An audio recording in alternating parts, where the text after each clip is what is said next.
Good morning, everybody. Happy Tuesday. I am your host, Uncle B. Welcome to today's Microsoft Flight Simulator here on the Xbox Series S Deluxe version. We will be flying the Airbus A320neo in JetBlue Puerto Rico colors livery, departing from San Juan, Puerto Rico, heading to Miami, Florida. I'm not taking requests for flights or for me to fly aircraft. I also fly the sim the way I want to, and my schedule is always subject to change based on my own real-world schedule. Mondays, Wednesdays, and Fridays is vintage aviation flights. Tuesdays, we have Jetliner, regional jet, regional prop, and business jet flights. Thursdays, we have military aviation flights. Saturdays are flights featuring the P-38 Lightning, called Lightning Saturday. Sundays, we have scenic flights. This Sunday will be in Hong Kong, for instance, and any other information can be found in the description area below the video. Thank you for your attention. Welcome. Hopefully everybody's doing well. Should be about a 2-hour something flight once we depart San Juan. Make our way across the island chain here and turn in right there, runway 27. So it should be, we'll check it again before we depart and make sure our flight plan has not got any sort of hiccups along the way. Anything that might cause us to not make our flight or land or whatever you want to call it. So we'll get in here and get this going, and then we'll climb up to about 37,000 feet today.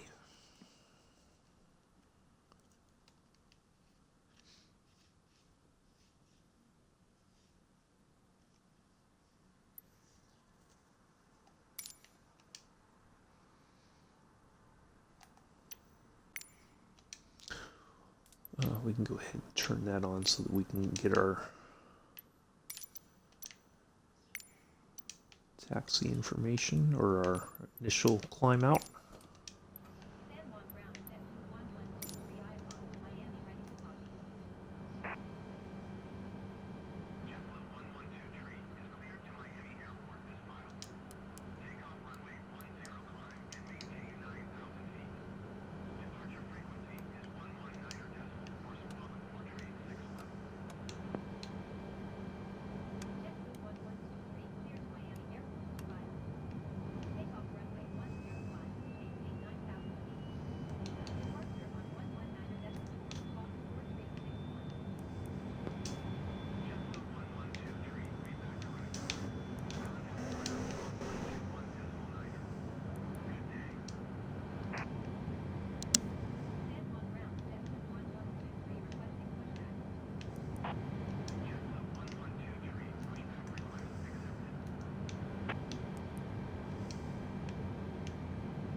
Now we should be turning, I think our departure runway is right there. Off there.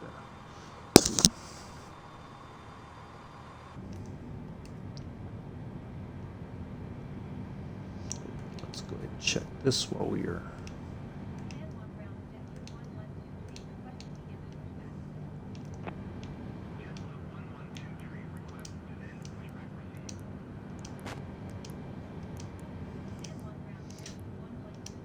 I checked it last night, so we should be okay. Yep. Alright, there we go.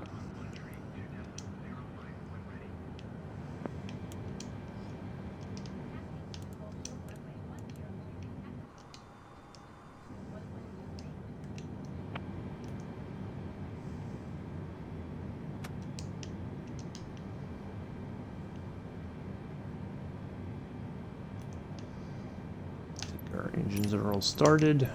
Yep.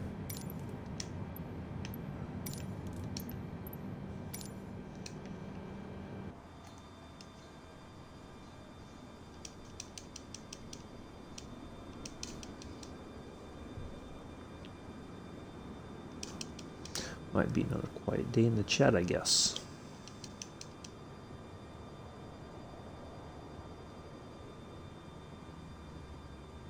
Had a really nice flight over Australia last night. Tomorrow we will head over towards New Zealand. We'll start the first of 3 legs to New Zealand. We got a couple days of flying over the water from main part of Australia. Then we'll go to an island, land there, take off on, the next flight will go from island, and I think our 3rd flight will go from an island actually to New Zealand properly. So, but it's going to be a lot of just straightforward, no frills flying. So yeah, not too much, but yeah, really good scenery last night. Had a lot of fun.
Try to keep an eye on the chat in case anybody pops in.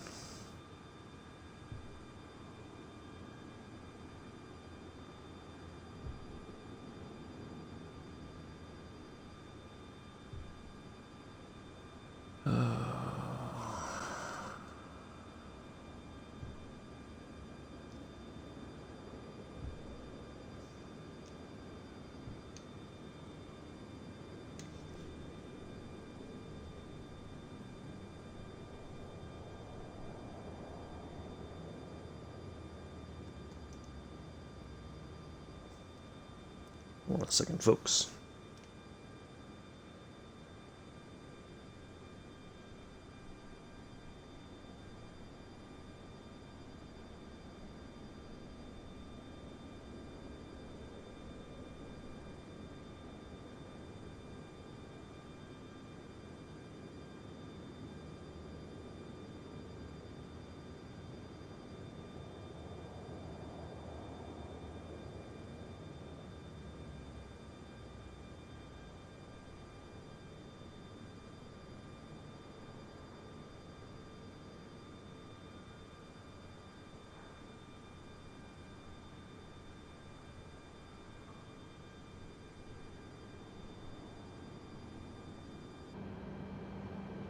Oop, sorry about that. I just had to take care of an administrative thing, I guess you could call it. All right, let's go.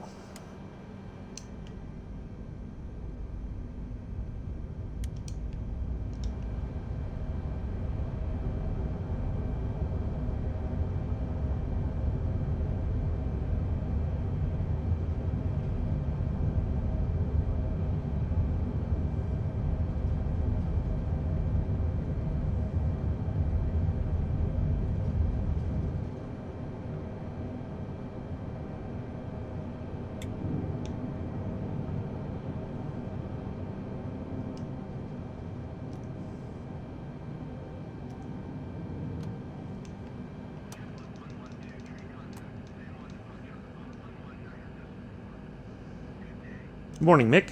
I was just answering you. I was like getting ready to just line it up on the runway, and then it's like, yeah, made it just here for the takeoff.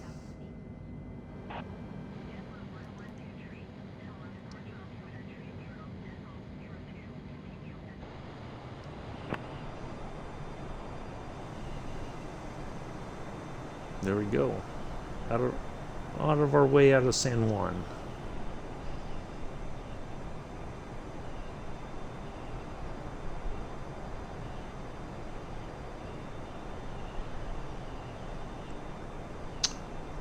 My army buddies is from Puerto Rico.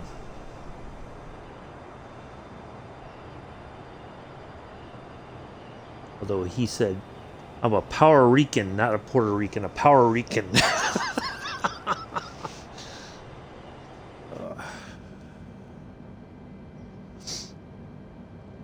All right, we are en route.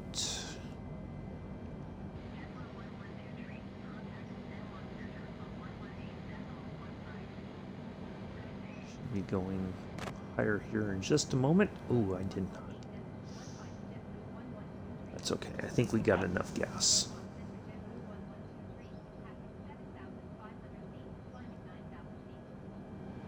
So we didn't update it altimeter. Nope.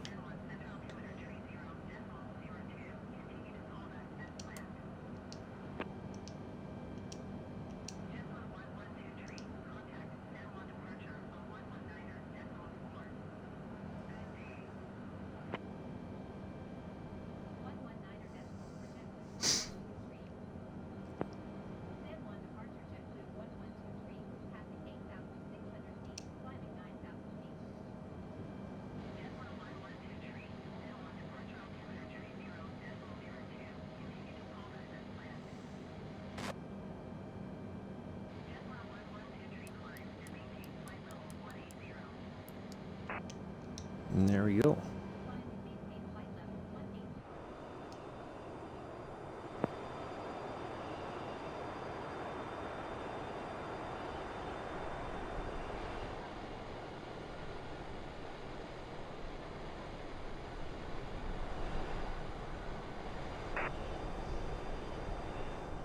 Ooh, I kind of like that picture right there.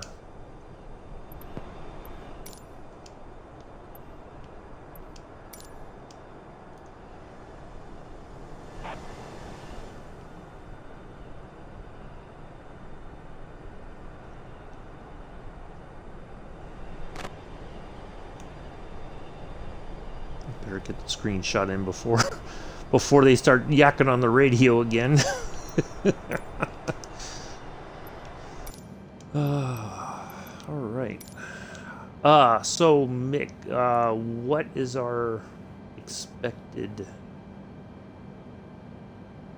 time on the farm tonight? Is it about the same time, 7:30ish, 7:30? Just so I have my cowboy boots on.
if you want. Let me know either way.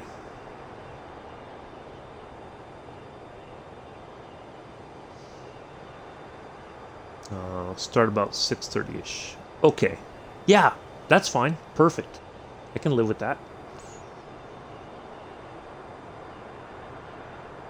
Yeah. 1:30. Between 1 and 1:30 or so. Yeah, that's perfectly fine.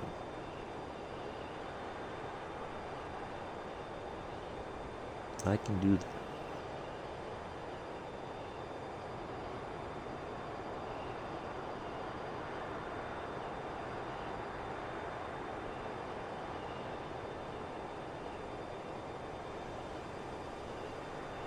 Yeah, pretty neat livery for the JetBlue plane here. Puerto Rico.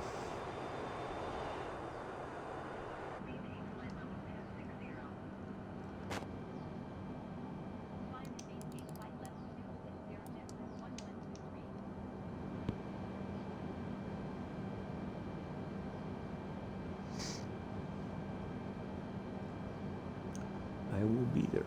Looking forward to helping you back again on the farm. See what other craziness we can get ourselves into.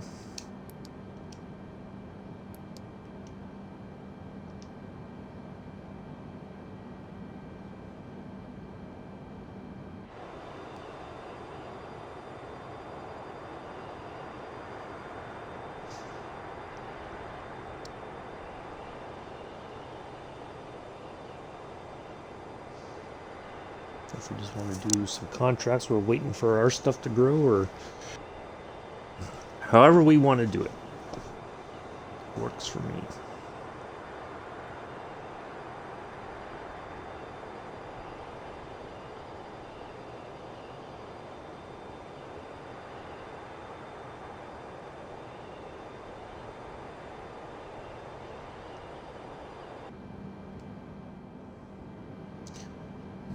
Let's see.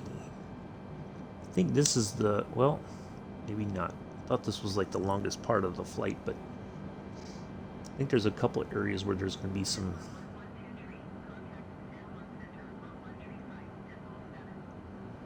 might be this next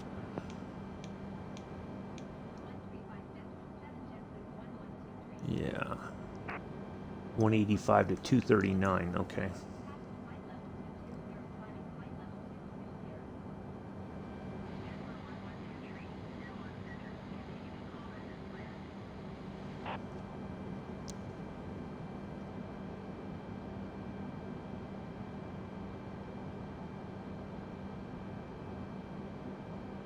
Oof, sorry, had to sneeze there. Ooh.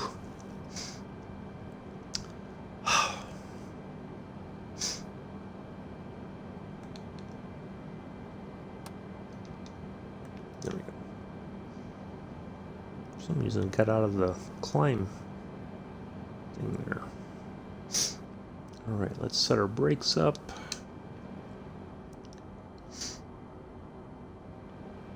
Actually, you know what? Let's go to 1. Because the runway we're landing on there in Miami is fairly long, so we have plenty of space to slow down.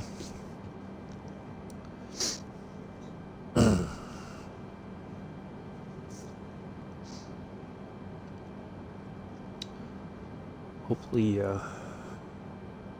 so how did the rest of your matches go, Mick? Did you have any good ones when I left to go flying, or was it pretty much a bunch of nonsense the rest of the evening?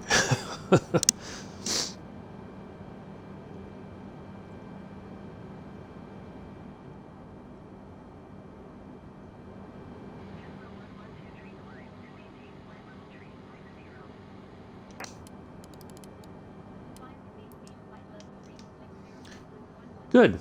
Yeah, you had a lot of people wanting to join last night, like just really antsy, like impatient people. Like, I don't know why they seem to think you're going to stop the match and allow them in, and you know, goodness gracious, impatient is all get out. All right, 122 nautical miles. There we go.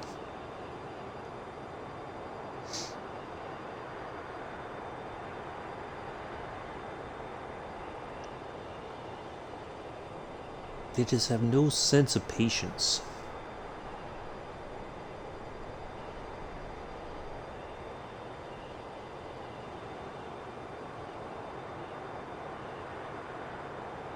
I wish there was. I don't know if there's a way they could do it, but it would help if there was like a like a queue somehow. You know, okay, this person was here first, and then the next one, and on and on and on until everybody's gotten a chance to come in and play. The other thing too is you're trying to find, you know, spots for everybody, but you may need spots in defense, and they're like, well, I don't want to play defense. I want to play off. I want to be a striker or whatever. Well, we have defensive spots open, you know. So yeah, it's just, I don't know.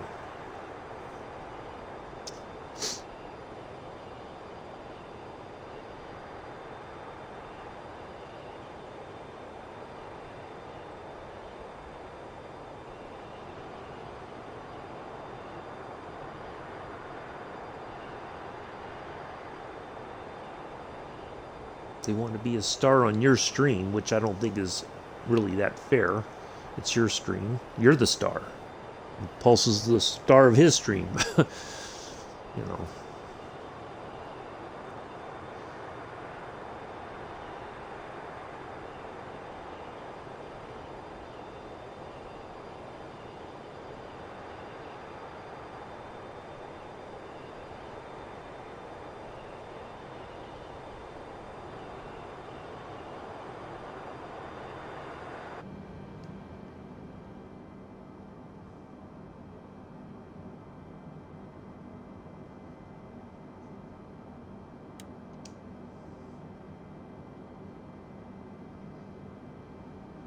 All right.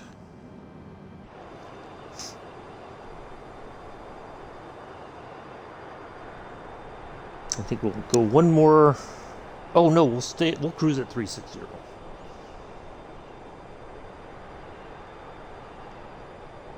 That'll be our cruising altitude for today.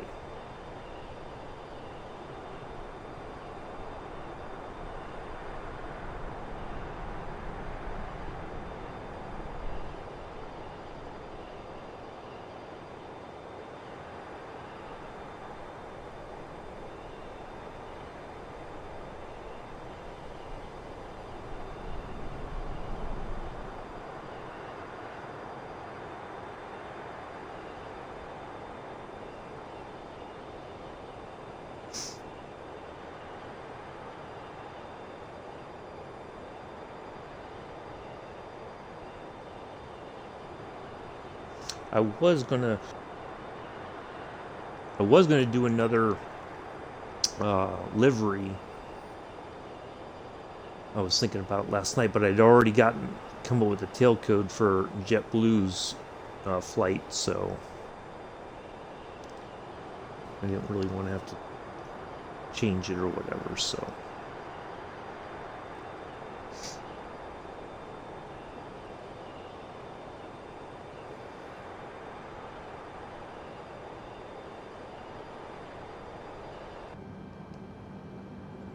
All right. 0.78 Mach.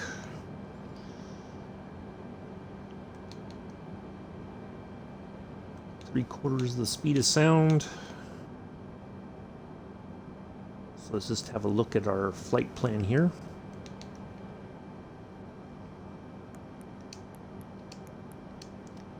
So we're looking for our arrival part is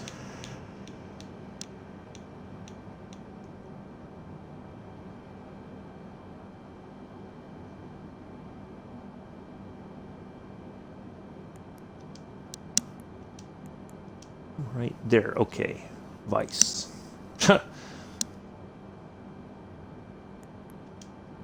We got a bit of flying ahead of us. Some of the nav points are going to be a little bit closer together. Some are kind of spread out, so. But we'll get there when we get there. trying to keep it all running. Yeah, I would say so. It's just that I I think the difficult part is that people, it's fine that they want to come in and join because you've made it clear that Mondays is the day, but then they cannot, it's like they don't, I always call it situational awareness because that's what it is. They're not aware of the fact, or they seem to ignore the fact that you are in a match and you will get them in after that match is completed. Like they can't wait, you know. They get all antsy, like, oh, but I have to, it's got to be right now, you know, kind of thing. And it's like, well, that's not how it works. You know, I'm not going to stop this match, especially if you're winning, in order to get them in. But they seem to think, oh, but. Well, that's just not how it works.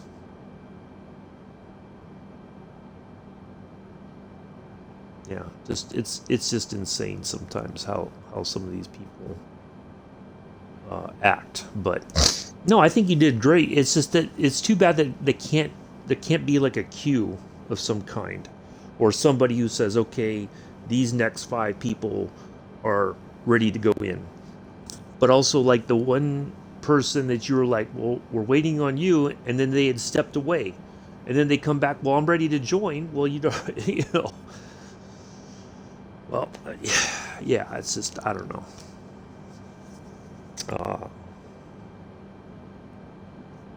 Yeah, a bit crazy. There was somebody in Captain Arish's chat last night. Are you in Malaysia? And it's like, wait a minute. It says right there, like, are you just ignoring? Are you not see all the information below the video? What's going on? It says very clearly we're in New South Wales, Australia. You know, and I'm just like, it just boggles the mind. And then somebody else was like, well, can you do a flight in the 172 from Los Angeles to Miami? No, because that's not very realistic. Like, I had to block the person. I was not taking any chances that they were going to find my channel and come in and start asking ridiculous stuff like that. Well, how did you cross? Well, I had to do legs. You go from here to here to here, and you do it within the confines of the aircraft. Well, but what? Yeah. Just... man.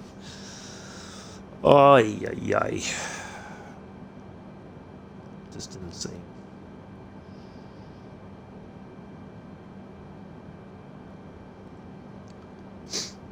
But it's like, you know, every so often they people like that creep in, and you're just like, why are you, why?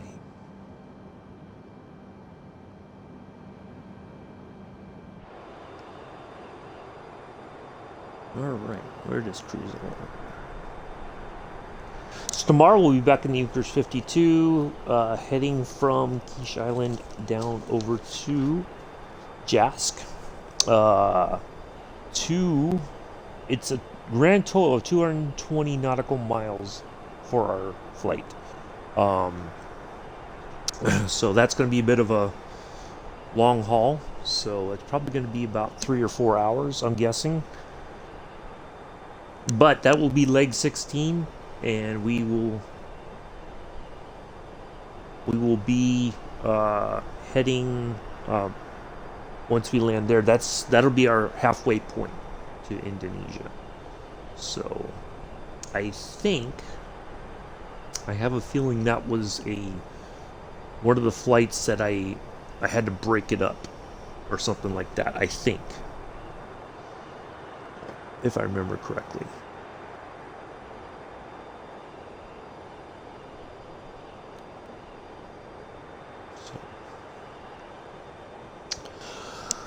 And then Thursday we'll be in the F-15. We're going from Lockenheath to Ramstein in Germany.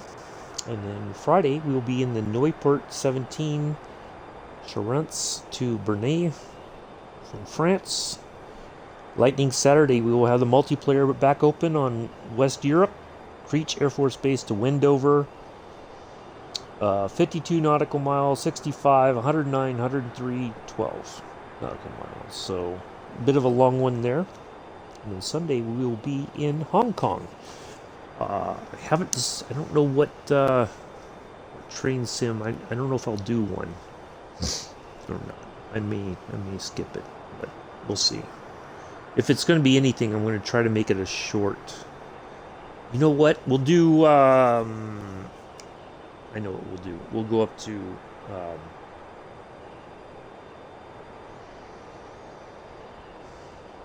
Oakville subdivision. Yeah, we'll do a quick run on Oakville. That's what we'll do. We'll take some stuff. Do a quick freight service there. That goes fairly quickly. That's about a 30-minute run, and then we'll go flying around Hong Kong.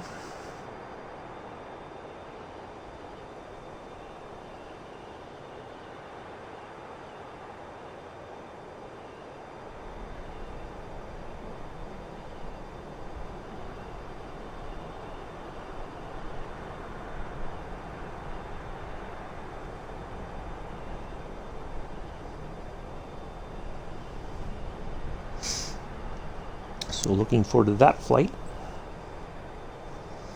And then the following Sunday, we will be in the San Francisco Bay Area. We will not be doing any Train Sim World videos on the 3rd of July.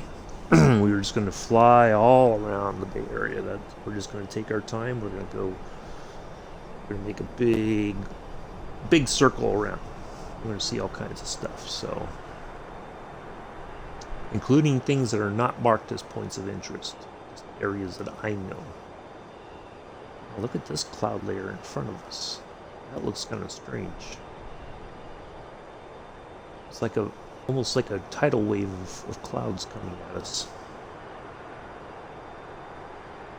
So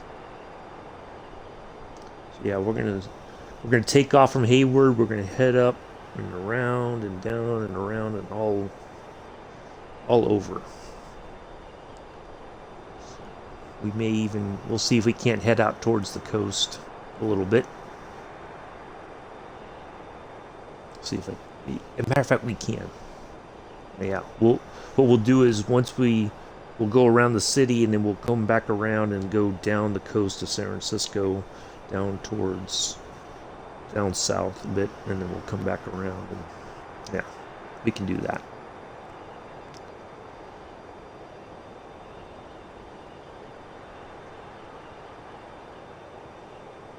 We may even go as far south as Santa Cruz. I think we could do that.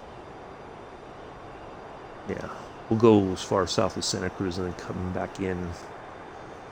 Yeah. Even though that's not part of San Francisco Bay Area, but we'll go down the coast and check that out and come back up into the South Bay.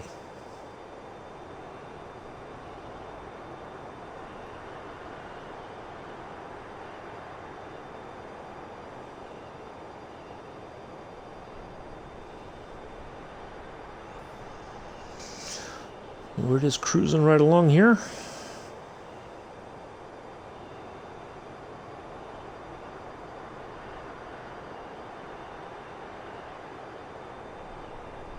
When I saw this livery, I thought, well, we might as well do a flight from San Juan over to Miami. Could have done it the opposite way, but figured this would be sufficient. Even though we're over water pretty much the entire way. That's okay.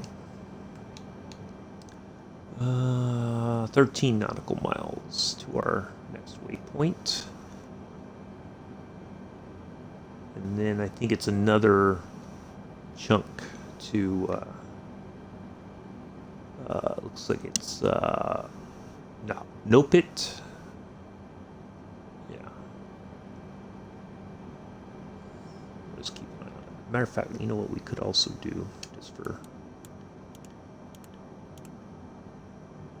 So that's 320 nautical mile range, so that's what we got up in front of us. So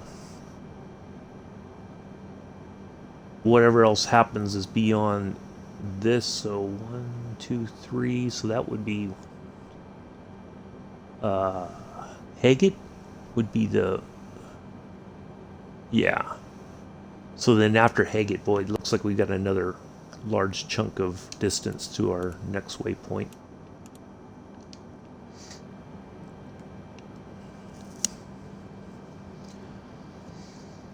Let's see what else. Trying to think what else is there to talk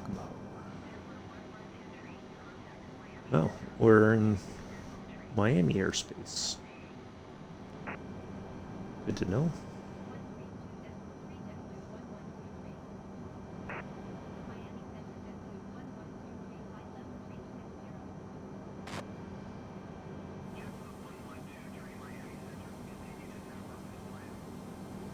Well, we're going to pass Sapo here in a minute.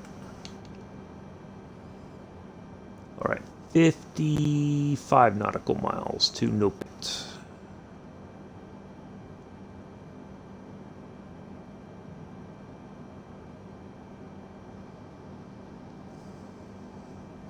I guess it's just you and I today in the chat, Mick.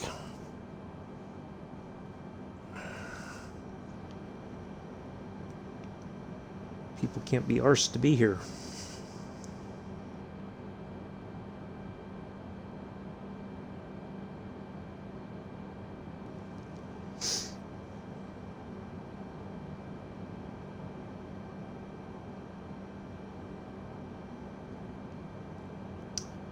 Oh, I did pick up some new subs over on YouTube, so thank you for that. If you're watching the replay, thank you for your subscriptions. We do try to fly 7 days a week. If you go back to the very beginning of the video, if you're not sure what we do, there's a quick rundown of what we do on the channel. That is our intent. It's not always going to happen that way, but we try to fly 7 days a week. We will not be flying on the 4th of July and also the 7th of July. Yeah, just a few, one or two here and there, but I wish a lot of those would come over here to Twitch, but not everybody has Twitch or can I guess access it. But you know, if people are watching over on YouTube, that's fantastic.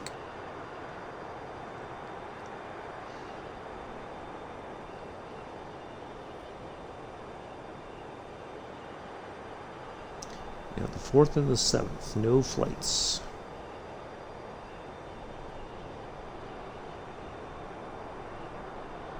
We'll be back on the 8th with, let's see, what are we doing on the 8th? Do I have it even planned yet? Vintage Aviation Friday. We're taking the L-19 amphibious version, and we're going to take off and land on water. So that should be fun. On the, oh, that's right, I gotta move that. Okay. I had written something down for the 7th, but I gotta take that off the list.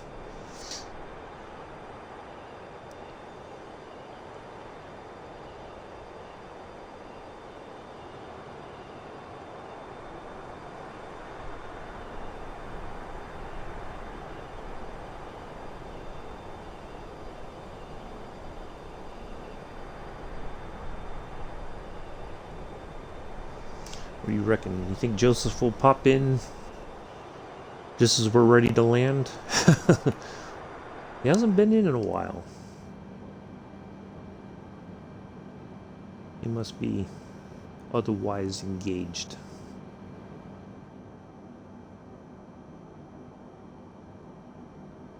So apparently, talk about Flight Simulator for a moment. From what it... Well, okay. Couple things. One, let's go back to yesterday. So it turns out it was not my internet. It was servers. my flight simulator servers were down or having some kind of issue. They fixed it within about an hour or two, I think. Probably 2 hours, something like that. So they did get it fixed, but it was just like one of those. There was no like clear. It wasn't like they took them down for maintenance. It was like they just something happened where something wasn't reset, or I don't know. But so yes, they did get it fixed. So also from what it sounds like, apparently from what people have heard from when Jorg has done other interviews since the announcement about everything that we're getting in November, he has hinted being the key word, so take it with a grain of salt if you want, that there is more than what they have shown that's coming in November. He didn't say much more than that, although some people have looked at what he said and tried to decipher it, if there's some sort of hidden message or clue as to what we're getting. I think some people suggested, I can't remember what plane it was, but they're like, oh, it's got to be this, and then it was like, I don't know. So there is more stuff apparently that he has, and I'm guessing maybe in later in July or August or September or October, one of those months we may get a clearer picture, but right now it's just all speculation and hints and rumors and all that kind of stuff. So but yeah, he said that what they showed is not everything. There's still more to come for November, so there's no telling what that might be. I think the beta test for Sim Update 10 is coming out next week or two. I think they're about ready to release the beta for people to help test all that. And I'm thinking about trying to help out, but I don't know. Like if I download or I get access to the beta, I might not be able to stream. That might be the thing. And they'd say, well, you can't show anything, and if you do, like you'd probably have to sign some sort of non-disclosure agreement. Yes. Yeah. That's been apparently, from what I understand, and that has been in the works for quite some time, and then suddenly the developers kind of went silent, and now all of a sudden, and it may just be because of all the world updates and everything, they just decided to keep working at it and keep improving it before releasing it. But it will be free. Everything in November is going to be free. All the stuff that they've listed in that's all going to be free. You won't have to. It's kind of like the Game of the Year edition that came out, where we got the F-18 and a couple other planes, like 4 or 5 other planes. I think it was like a total of 5.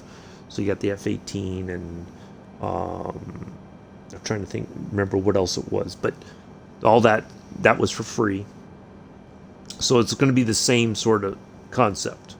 Whatever they announce, unless somebody says otherwise, I think we can pretty much safely bet that it's all going to be for free. And it's going to be a lot of content, and a lot of it, especially for the Xbox community, it's like Christmas, in November, that we're finally getting things that we've been waiting on, and the DC3 is going to be very welcome, I think. The A310, the other version, or another Airbus jet, is coming. A lot of people are looking forward to that.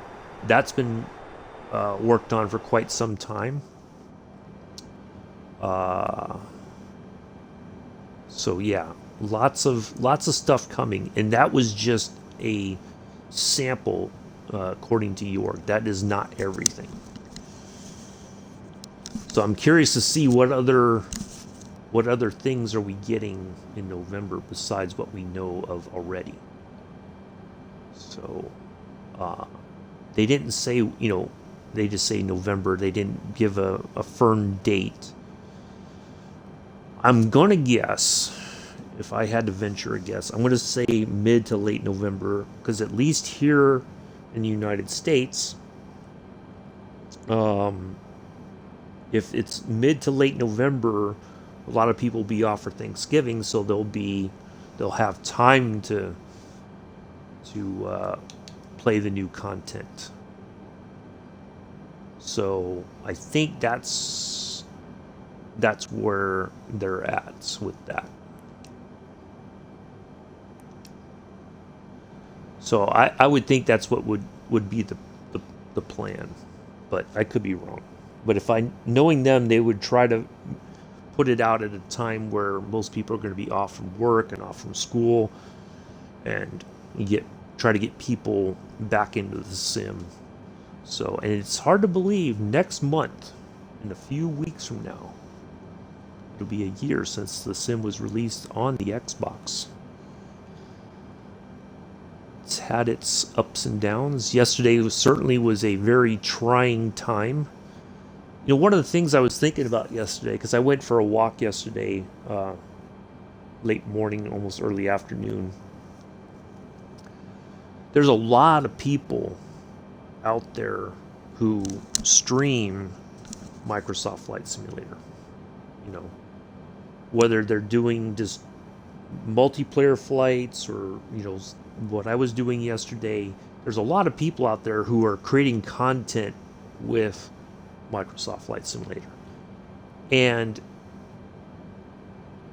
I think now, so there was quite a bit of marketing last year about the game coming to the console and everything. But now it's more of a word of mouth sort of game, or sort of simulator. That now that the hype has kind of died down, people are going, like somebody I used to play Division 2 with, he was asking me about the simulator, and I was telling him. Now I told him, I said, Game Pass, you can get the base game for free. And there's plenty of stuff to do there. You don't have to have anything else. Just enjoy that and just learn to fly and everything, and then you can expand later on. But there's enough there. There's a little bit of everything for you to sample, basically. And I kind of gave him a rundown of who to avoid, what developers and all that. But now I think the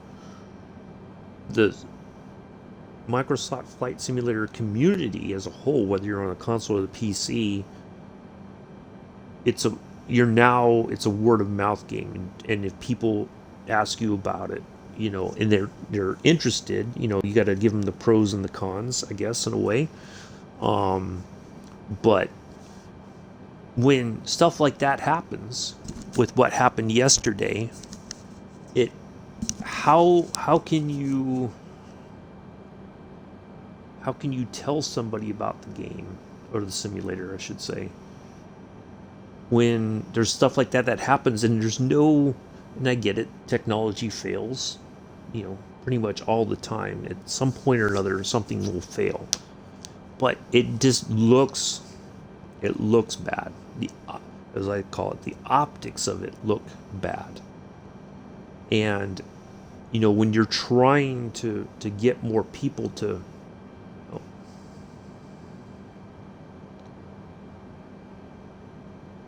Okay.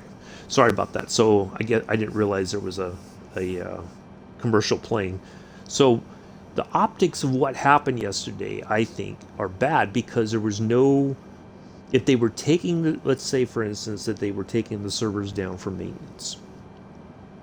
Now, most games, like I know one for the Division and Division 2, if they are doing server maintenance, when you go to your login screen, when you start up the game, it will say, reminder, tomorrow at this time. It'll give you all the different times or whatever, and then they will say, we are taking the servers down for maintenance. Expected downtime is 3 hours. Now, sometimes they get it done before 3 hours, sometimes they take longer than 3 hours, but you can expect that a 3 hour window roughly. That way you know that you're not going to be able to get on the game that morning, like before you go to school or before you go to work, whatever. So you're like, okay, at least I know not to try to log in. It's just I can, I have to wait till the next day or whatever. But there's no such warning for Microsoft Flight Simulator. It'd be nice if they, on the title screen, if they could just somehow, some way let people know server maintenance this day, this time, for roughly this long.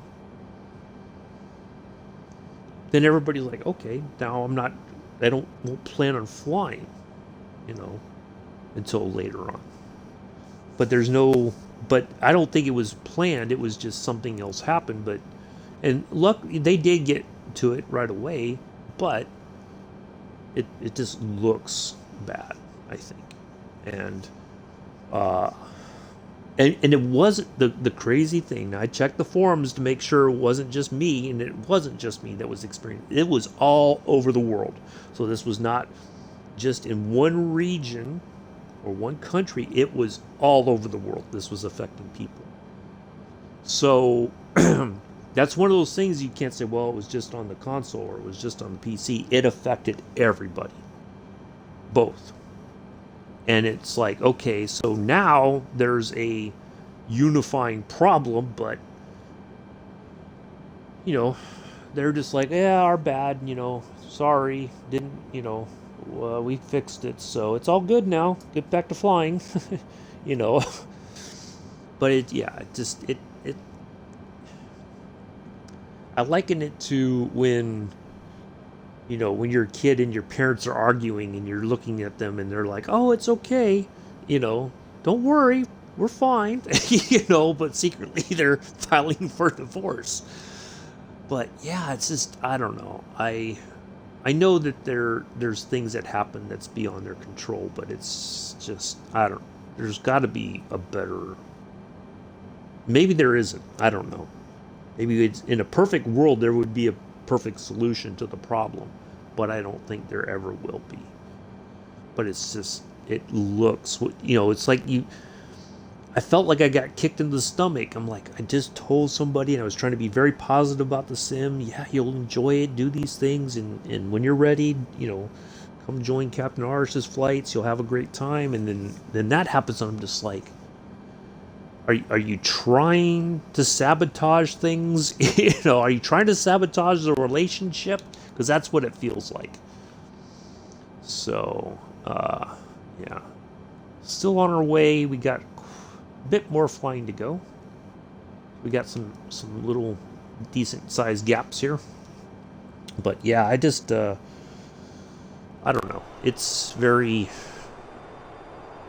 I don't know. It's just hard to...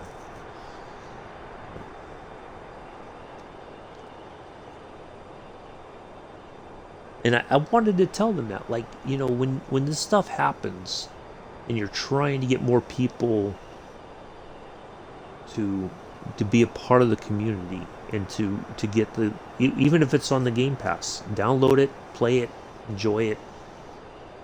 Great community usually, and I told my friend, I said, there's a lot of positive people who will do everything they can to help you learn how to fly and become a better sim pilot and everything within the means that you have.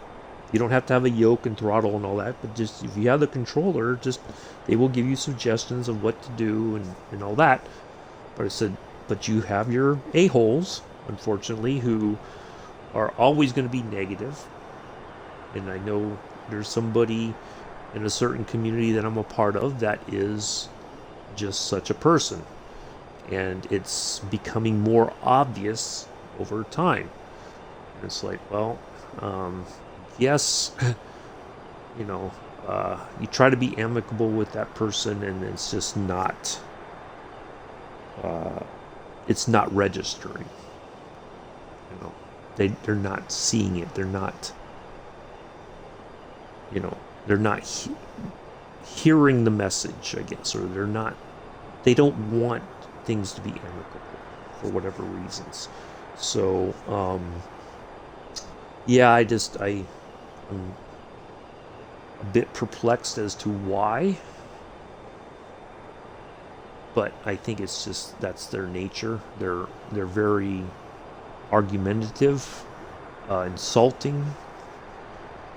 Just yeah. So.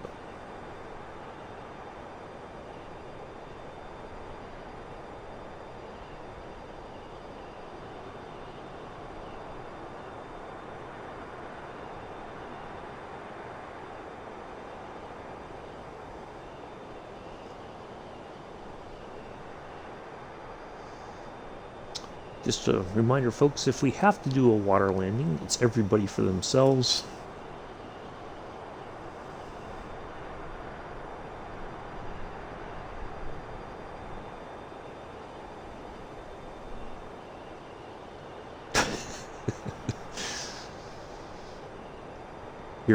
Your pilot, Uncle B, is not responsible for your safety. Sorry.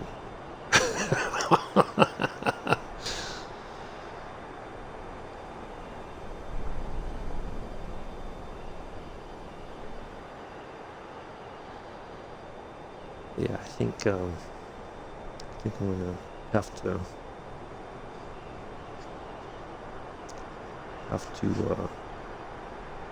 take some actions today that to remove a toxic growth, I guess.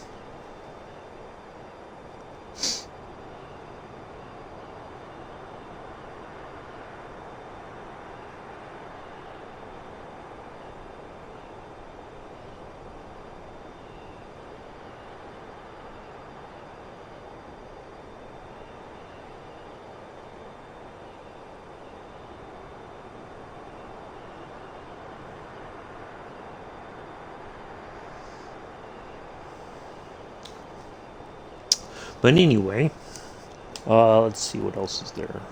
So yeah, I think it's now, between now and November, whenever we get all that stuff in November, it's like now we're in that waiting period again, and it's like these next months are just going to drag on, and there's so many Thursdays. Let's take a look here. Let's just assume, or let's pretend for a moment. 1, 2, 3, 4, 5, 6, 7, 8, 9, 10, 11, 12, 13, 14, 15, 16, 17, 18, 19, oops. 19, 20, 21. So let's say they release the update on the week of the 13th. Maybe they release it on the 15th of November.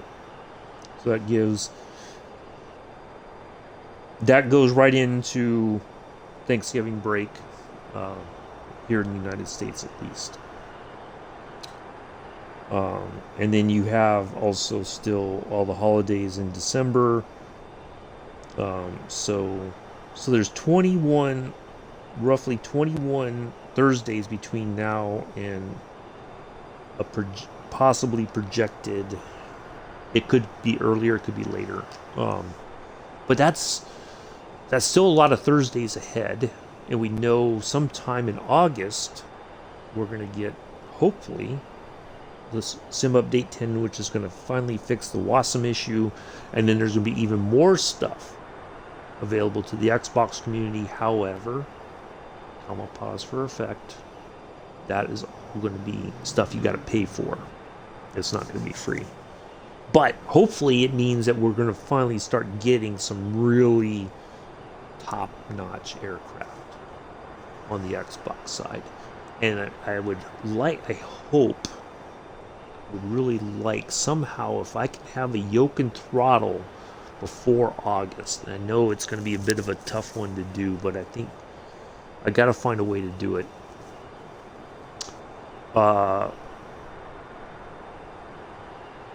there's going to be that. Now, also, possibly I will be traveling in September. I don't know when yet, but may do a quick visit to see family on the West Coast. Probably about a week or so, at least. So I won't, I won't be on it, but I'll know more as time goes on. So, yeah, I would like to get a yoke and throttle. I was looking at them last night, just kind of pricing them. I do want the Velocity one. It's not bad priced, but yeah.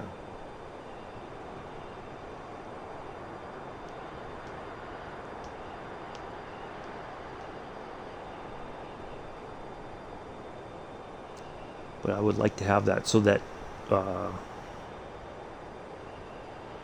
if I were to, once we get all this fancier stuff, then it's like, okay, now I can probably fly it much better than I have been.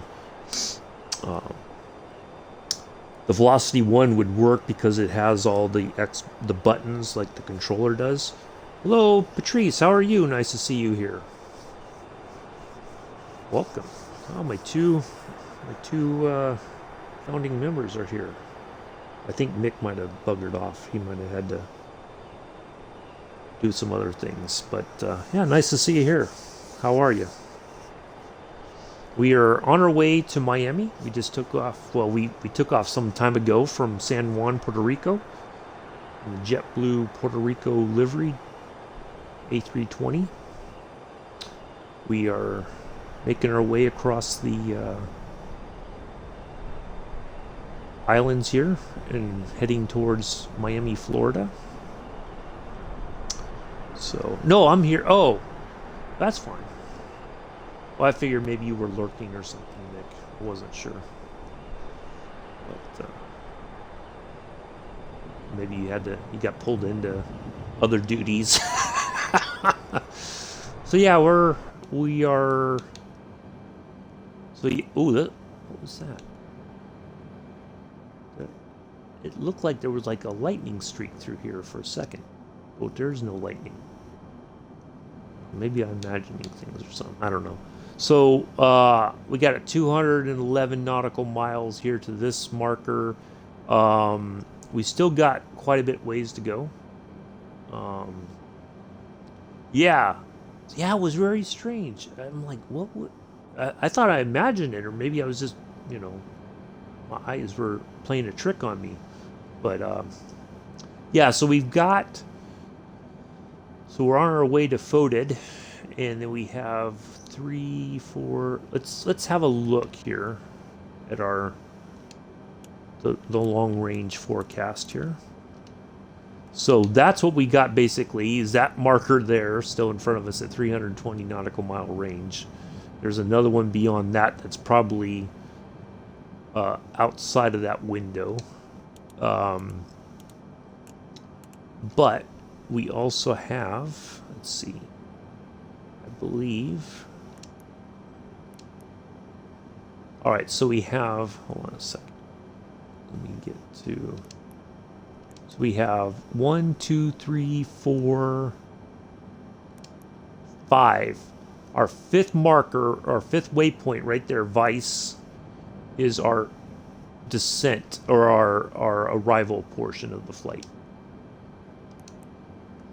So once we are there, or when we're in range, we'll start descending for our approach into our arrival portion of the flight into Miami. It's going to be we're going to kind of zigzag a little bit, and then we're going to turn. It's going to be a straight in approach after that. It's going to be a very simple arrival and an approach phase. So, and then we'll get our guidance once we're there, and get our ILS and everything, and get the tractor beam engaged and bring us into the Death Star, as I like to call it. So Yeah.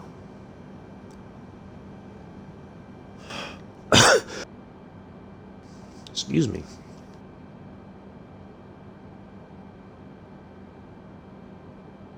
As long as you know what, it would not surprise me, and I'm not trying to jinx myself. It would not surprise me that as we're on approach into Miami, that the systems are all going to go dark.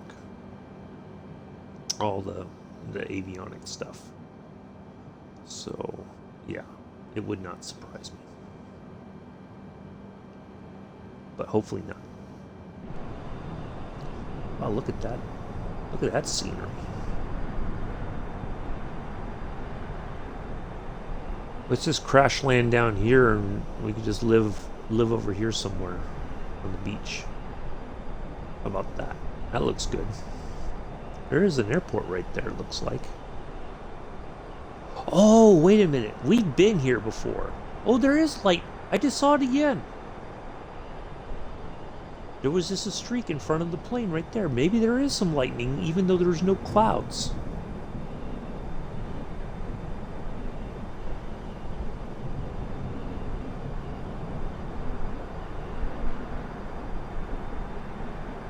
Maybe there's a lightning thunderstorm below us. Yes, we've been here before. We've flown into this airport right here. There is, yep, okay. So I wasn't imagining things. There is a thunderstorm here, apparently. Although it doesn't look like it is. Like the clouds don't look like it, but yep, there was another one. Well now, that's interesting. Ooh, there was another one. Wow.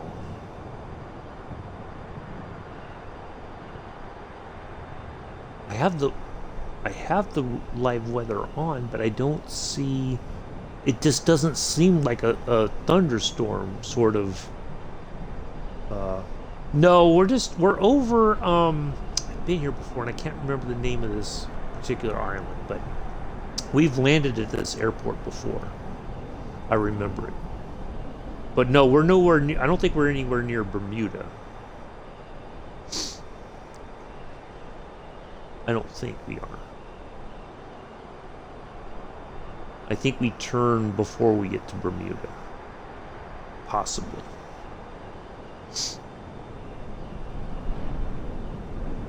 But yeah, okay, so it wasn't my imagination. But that's interesting that it would show it here inside the flight deck. Like, that just seems a bit weird.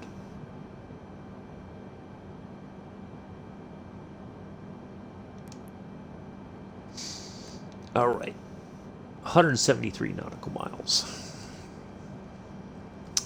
What was I talking about? I forgot now. Oh well.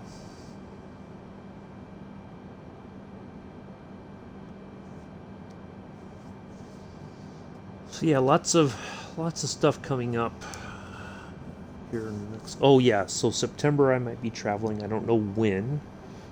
But I will know more like probably in the next couple months for sure. What else is there? Oh yeah, the yoke and all that. So yeah, the Velocity one, I think I would like if I could find a way to get one, even if it was slightly used but not like abused. I could probably afford it, but otherwise but yeah, I want to get one. So that when we start getting more aircraft, the thing is going to be that I feel like I'm going to have to learn how to fly them. Oh.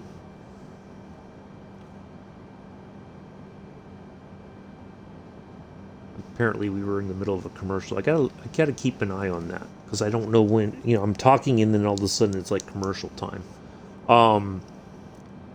I feel like I'm going to have to learn to fly again because it's going to be a different feel than using the standard controller. So I'm going to have to practice a bit and get used to that, flying with an actual yoke and a throttle and all that. And then so that I would have to definitely get get comfortable with it all over again. But it will make general aviation flying a lot easier. So that, like when we're doing our scenic Sundays, for instance, I don't have to put the plane on autopilot necessarily and keep going in and messing with the heading and all that. I can just, let's just turn back over here and go see this, and so that would help out a lot.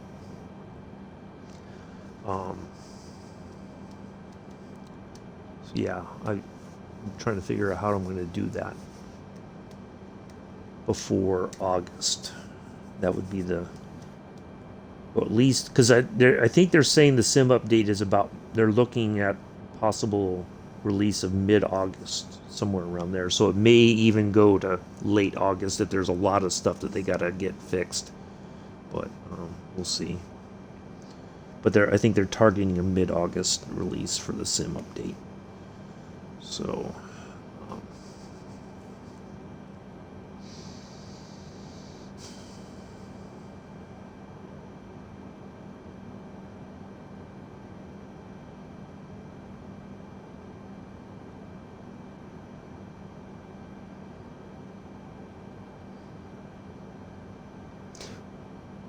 if nothing else, I'm just kind of thinking ahead here. I think I'll know what I'll ask for my birthday and Christmas this year then. Not that, but if I can get Amazon gift cards from my mom,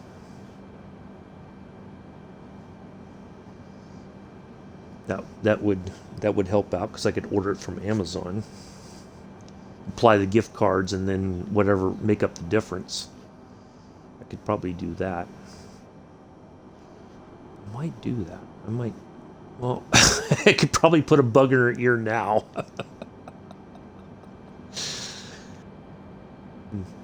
Mom, can I have Christmas and my birthday in the summertime?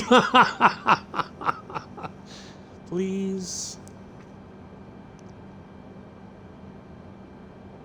Let's just get it done now, so that way you don't have to worry about it later.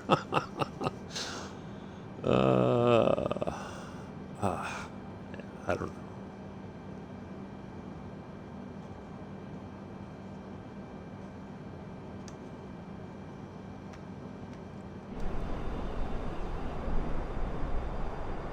Let's see if we see any more lightning strikes. So yeah, we did some island hopping down here some time ago, I remember. Yeah. Look at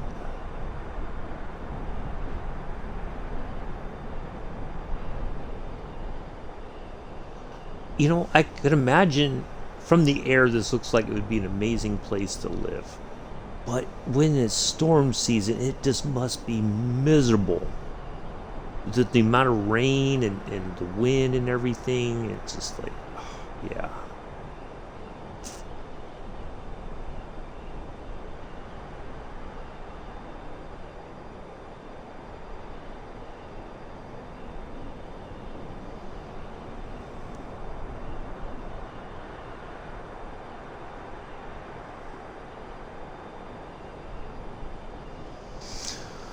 I definitely have to make me something to eat after we land. No internet connection, sadly. Oh. You don't have an internet connection right now? Oh, you mean down there, probably. Well, I would suspect if you're wealthy enough, you could probably at least get satellite internet, but even that would be a bit suspect, because you're dealing with the weather and stuff like that, so it'd be very, yeah. I'm sure they have some kind, but I'm sure it's like satellite internet, not like, well, unless, it's possible that somebody laid, if you laid cable all the way from Florida through here, in theory, you could have decent internet, but I don't know. I would think they have some kind of internet, but it's probably not very. Like, you wouldn't be able to game on it at all. There's probably very low bandwidth and all that. So, be lucky if you get to play solitaire, and that's about it.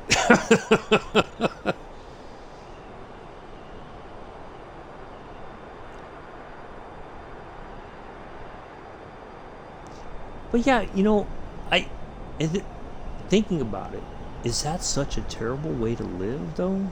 Like, just not being connected? It'd probably be like it would remind me a lot of when I went to the National Training Center in Fort Irwin, California.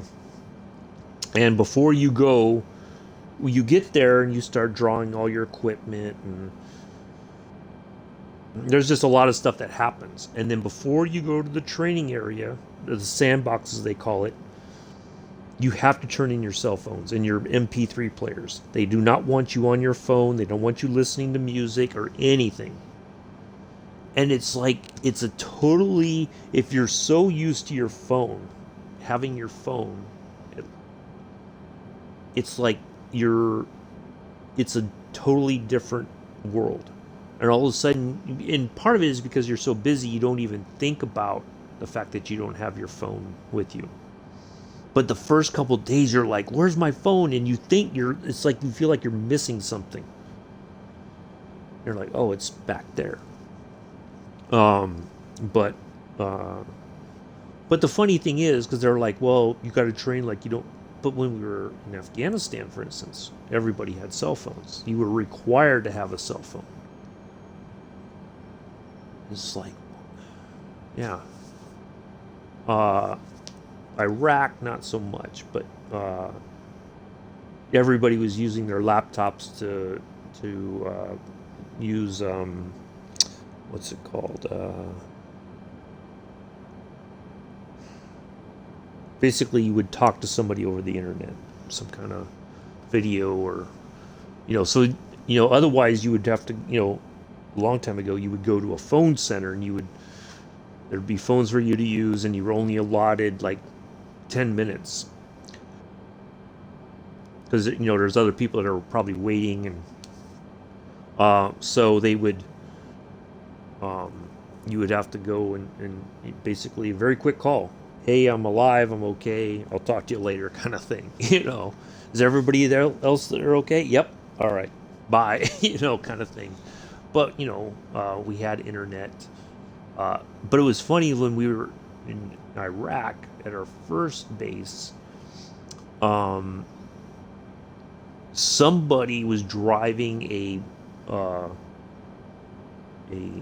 one of those huge forklifts.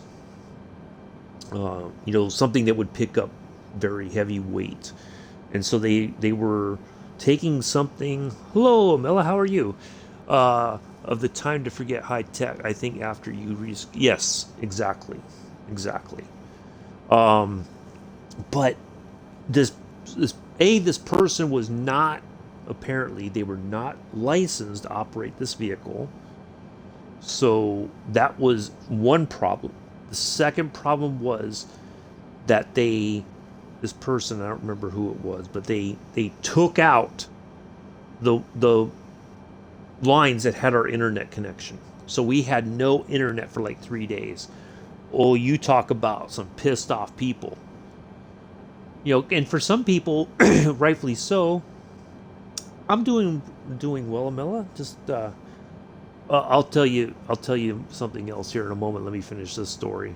Yeah, but some people, like, that was their only line of communication to back home, and it may be because they were worried because they had what do you call it, maybe they had a family member whose health wasn't so good, or any number of issues. But oh yeah, you talk about some pissed off soldiers. You take away internet like that, and it was an avoidable accident. And then to top it off, that this person wasn't even licensed to operate the vehicle. There was some angry, sour, bitter faces on that our little forward operating base. Like there were some people were calling for blood. Not that it happened, but it was just like, wow, this person did this, and it I think if they had not hit the internet wire thing and taken down our internet, nobody would have known. So that this service member was operating a vehicle without a proper license, which is a big no-no. Well, you're not supposed to do that. Anyway, so I'm fine, but I had a great flight last night with Captain Arsh. Great time, lots of nice scenery and everything over Australia. So that we conclude the flight, and I'm sitting here looking at some stuff for, I was checking today's flight last night, look at the flight plan to make sure it wasn't going to be a big screw up. And I got my sliding glass door cracked, just to have a little bit of airflow in. I don't have it all the way open, just enough to have a little bit of air coming through. Well, this jackass is out there in the parking lot, and that might be, that's a kind word, jackass. I could say a lot more, but it wouldn't be worth it. Is in the parking lot, blasting Metallica. Now, I don't mind Metallica, but at 9:30 at night, when people are trying to relax and unwind for the evening or whatever, it's just highly inappropriate, I think. There's just no reason for it, other than you're trying to upset people. So I got up, I looked outside, and I was like, okay, I see the vehicle. So I closed the door. Well, this jackass, again, that's the kind word, turns the volume up even louder. And I'm like, okay, now I'm thinking, is it possible this person's, because I think over the weekend when I was helping Jody and Adam on the farm, the same vehicle, somebody, they came into the parking lot, and as they came around, they were going kind of fast, and then the passenger door came open, and I was like, is somebody, I thought somebody had to go to the bathroom real bad, and they were just waiting for the vehicles to stop so they could run inside to their apartment, kind of thing, like they were getting ready to have an emergency in their pants. But so it was the same vehicle. I know that much. And so I'm like, okay, this, and then they have like a intercom system in their vehicle. And I'm like, and they're swearing and they're saying all kinds of stupid crap, and I'm like, what in the world? So I called the police department and I said, hey, there's this vehicle out here. This person's been belligerent. They got a PA system in their vehicle. They're swearing. They're playing loud music. Now, of course, when the cops get here, nothing's happening. But they talked to him for a little bit, and then they left. I'm just like, I should have called them as soon as it started. I should have called them right then and there. I shouldn't have waited, but I was hoping that maybe the person would have just driven off on their own, but they didn't. So it's one particular tenant here in the complex that they have people around them that are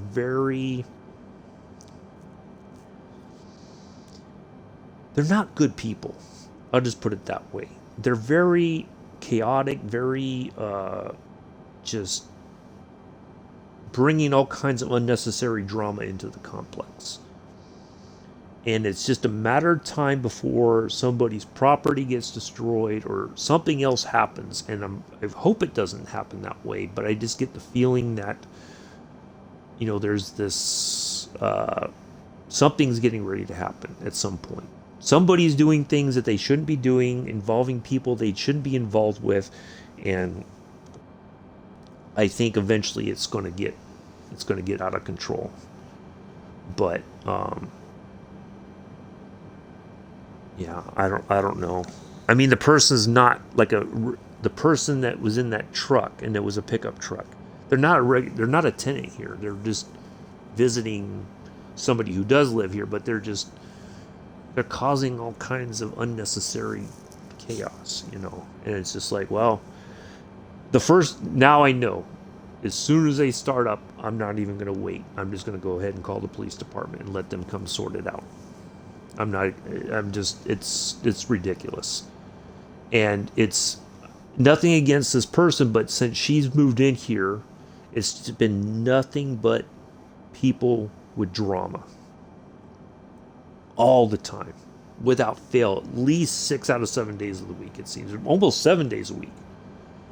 It's amazing when there isn't any. Like, okay, you're like, all right, maybe finally these people are gone and they're not coming back. Nope. Within a couple days they're back and they're laughing and joking like it's no big deal. And I'm just like, wow. You all need to you need some help. You really need some serious help. But yeah, it was a mess. And yeah. So, nope. As soon as they start up, I'm not even going to wait. I'm just going to call the police department and let them come deal with them. So, because I mean, on a Friday night, I could see maybe you could get away with something like that, but even that is ridiculous. So, yeah, I just don't have the patience for it anymore. And I don't care who the person is or who they think they are, whatever. I don't really care. They don't need to be coming here and acting up, you know, here. They can take that somewhere else. You know, go to the parking lot of Walmart. You know, act up over there. I don't care. Because I guarantee you that, you know, they'll call the police right away. They won't even deal with them. But yeah, it was insane. So I'm just gonna be like, yeah, I'm not going to give you any more leeway, any more grace. The cops are gonna get called on you every time. So anyways, how are you, Amela? What's new with you? How are things? You only show up every so often, it seems like. I'm guessing you've been busy and all that, so.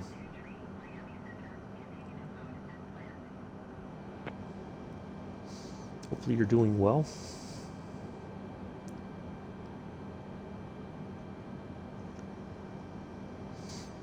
Some other people in here. So Patrice is here.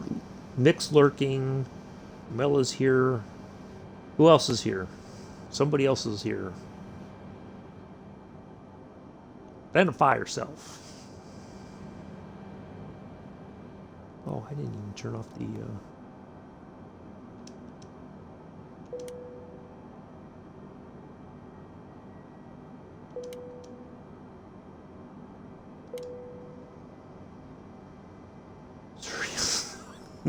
No, don't say that.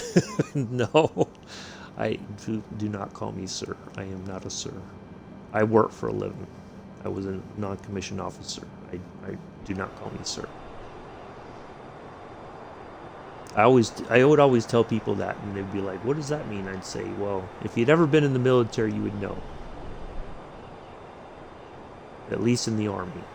You never say yes sir, no sir, unless you're talking to a commissioned officer. Because if you call a sergeant, ooh, why are we suddenly speeding? Well, that seems rather odd. Like I'm getting this... Overspeed. How did that happen? How did that get out of the... Overspeed. What in the blue? What? How? Okay. Well, that was interesting. Like, I just noticed it all of a sudden, like, it got out of the climb mode. Huh. Okay. That was strange. I don't think I hit the A button or anything.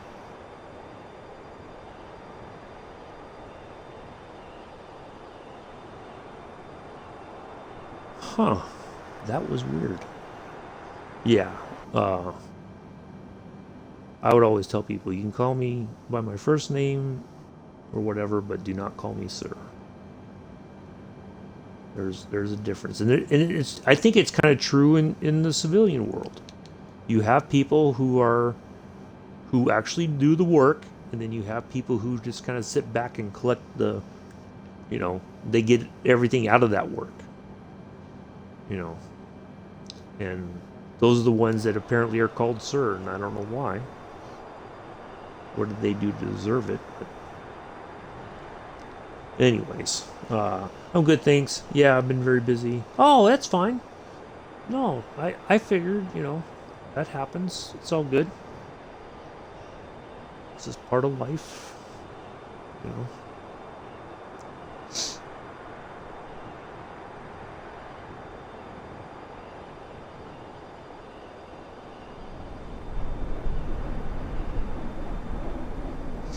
I don't know, maybe Joseph was lurking. He may have popped in, but normally he says hello if he's in. But I'm guessing as soon as we're getting ready to land here in Miami, that's when he'll pop in and be like, "Oh, or just as we come over the threshold of the runway, that's when he'll be like, "I'm here." Am I late? Yes, unfortunately you are. It's okay.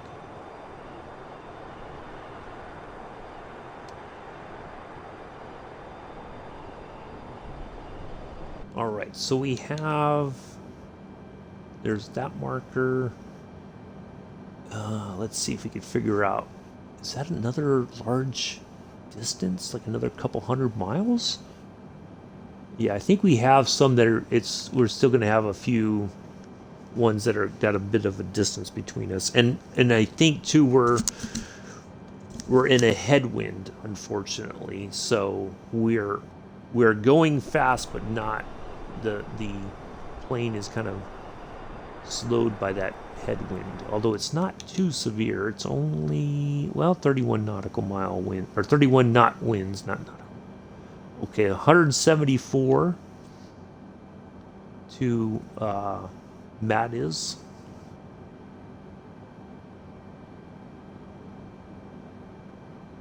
And then I think from there it'll be another big chunk.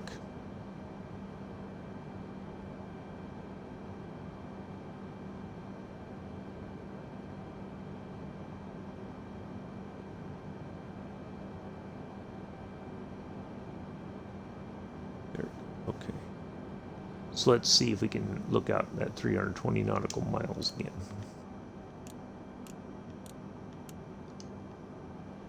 So, okay.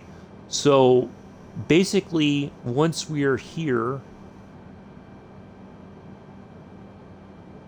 pretty much now we're looking at what's left in our flight. All that stuff up there is what's coming up in the future. So once we're at jets, it looks like, okay, so we have this one, and then Wilms, Clyer, and then jets, J-jets. J-jets? Yeah. So after J-jets is our initial descent into, actually it looks like we could start descending as we get closer to Wilms. Or Wimes. Is it Wimes or Wilms? Or WLMES.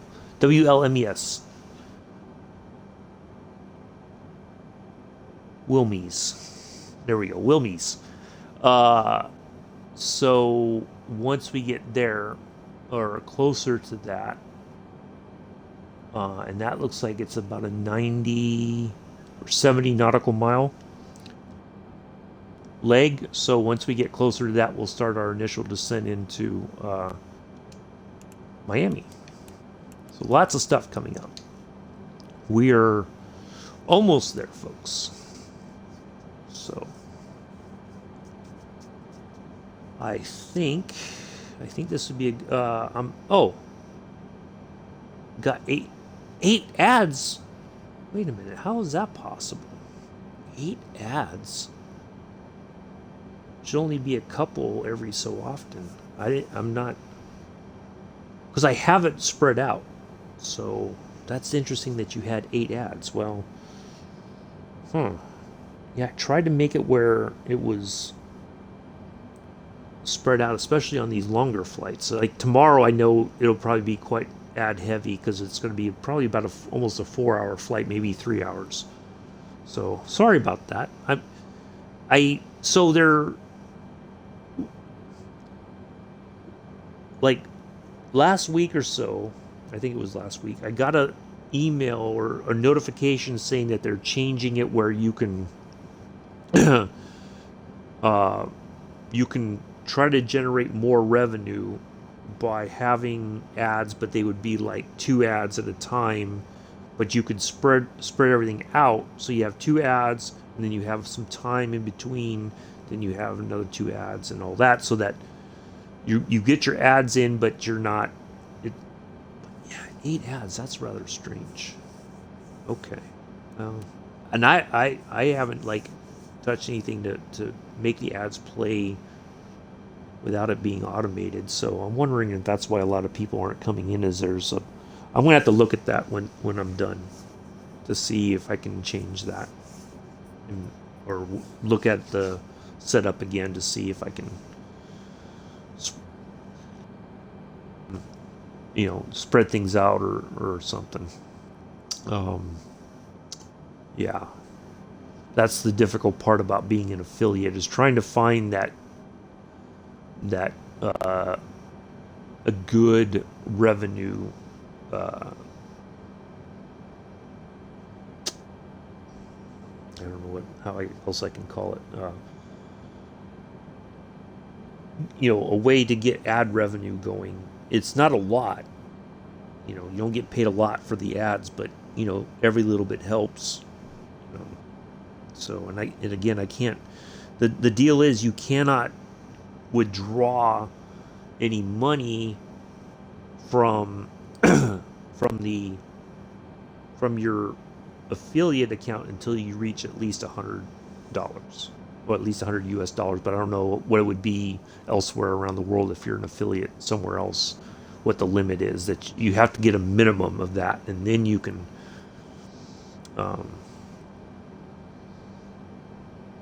do that. So yeah, I apologize. I will look into that when we're done. I'd have to kind of keep my attention on that.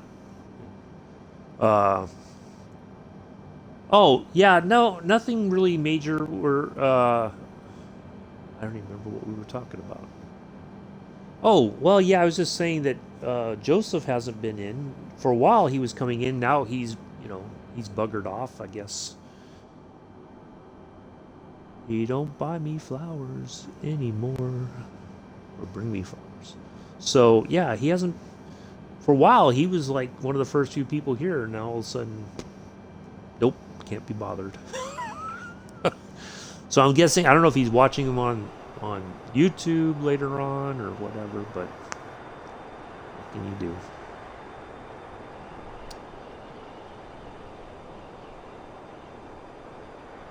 Yeah, a little bit of thunderstorms back there behind us. Some lightning strikes. That we even had one that came through the flight deck here, just like zip right through here.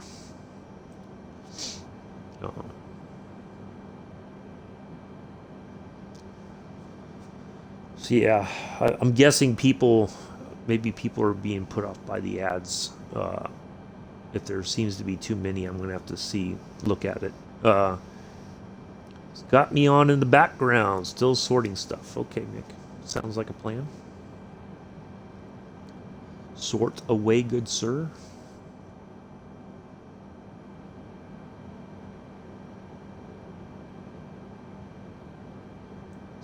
I always, because when we go back to flying around San Francisco here in a couple Sundays, I always think about, because that's where we, once I gotten through the quote unquote flight school thing here in the sim, it was like, okay, I can fly from a local, not far from where I grew up, airport, and so we fly around for a little bit, and then it's like, okay, I'll come in for a landing. I think I've done enough for right now. And I know what you're gonna ask. What did I have for dinner last night? I had hot dogs for dinner last night. Yeah,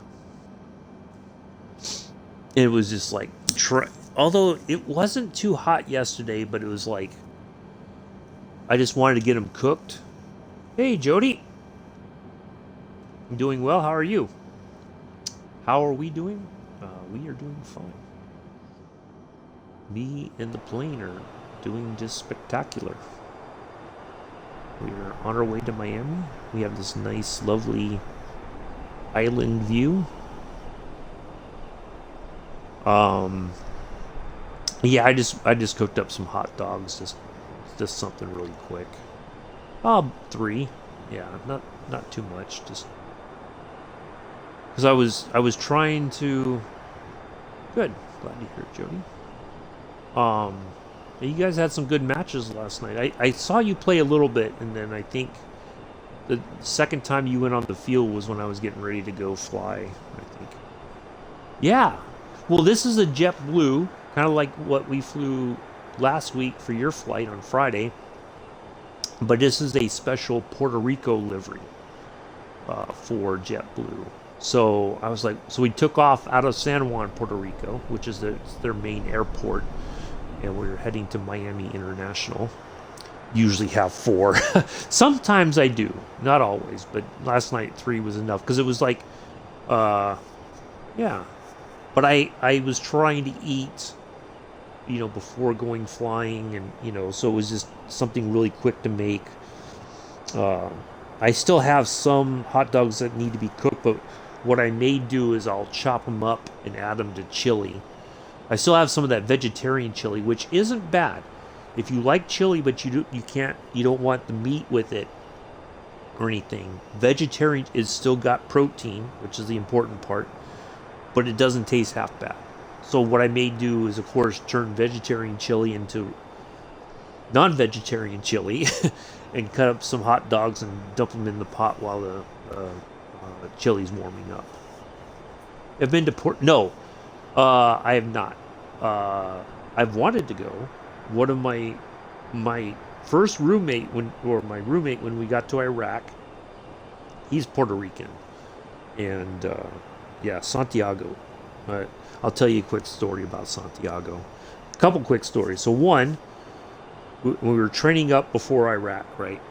And we were doing this exercise called Raider Focus. Now we called it a different name, but I'm not going to repeat it. But anyway, so we were coming to this was like 30 days in the field. Now this was on top. We did that before we went to Fort Irwin. So we were coming. We'd done all of our culminating events, and now it was just a matter of time before they'd say, okay, start breaking down and prepare to go back to garrison, as they called, go back to main post or whatever. And so we were all hungry, and so usually towards the tail end of being in the field, they would always try to make something nice for dinner. And so that night for dinner, we had shrimp scampi and something else, salad and anyway. So we're in line and we're all starving. It's just like, man, shrimp scampi smells good. Now it's not like professionally chef-made shrimp scampi. It's just basically, they open a container and they heat it up. But you're just like, I don't care. I'll eat it. So Santi was in front of me, but somebody else was in front. I don't know who it was, but they got the cooks to play a joke on him. Oh, he was the look on his face. What they did was they took the little ladle or whatever. They scooped one shrimp scampi, put it on his plate. They gave him a little bit of salad and like half a slice of bread, and he was looking like what? Oh, that's the look on his face. He was just so like he could not believe it. But anyway, so we get to Iraq now. he told me that, and I was heartbroken when I heard this. Because we'd been there for a while, so now people are starting to send mail, like care packages and stuff like that, with all kinds of treats and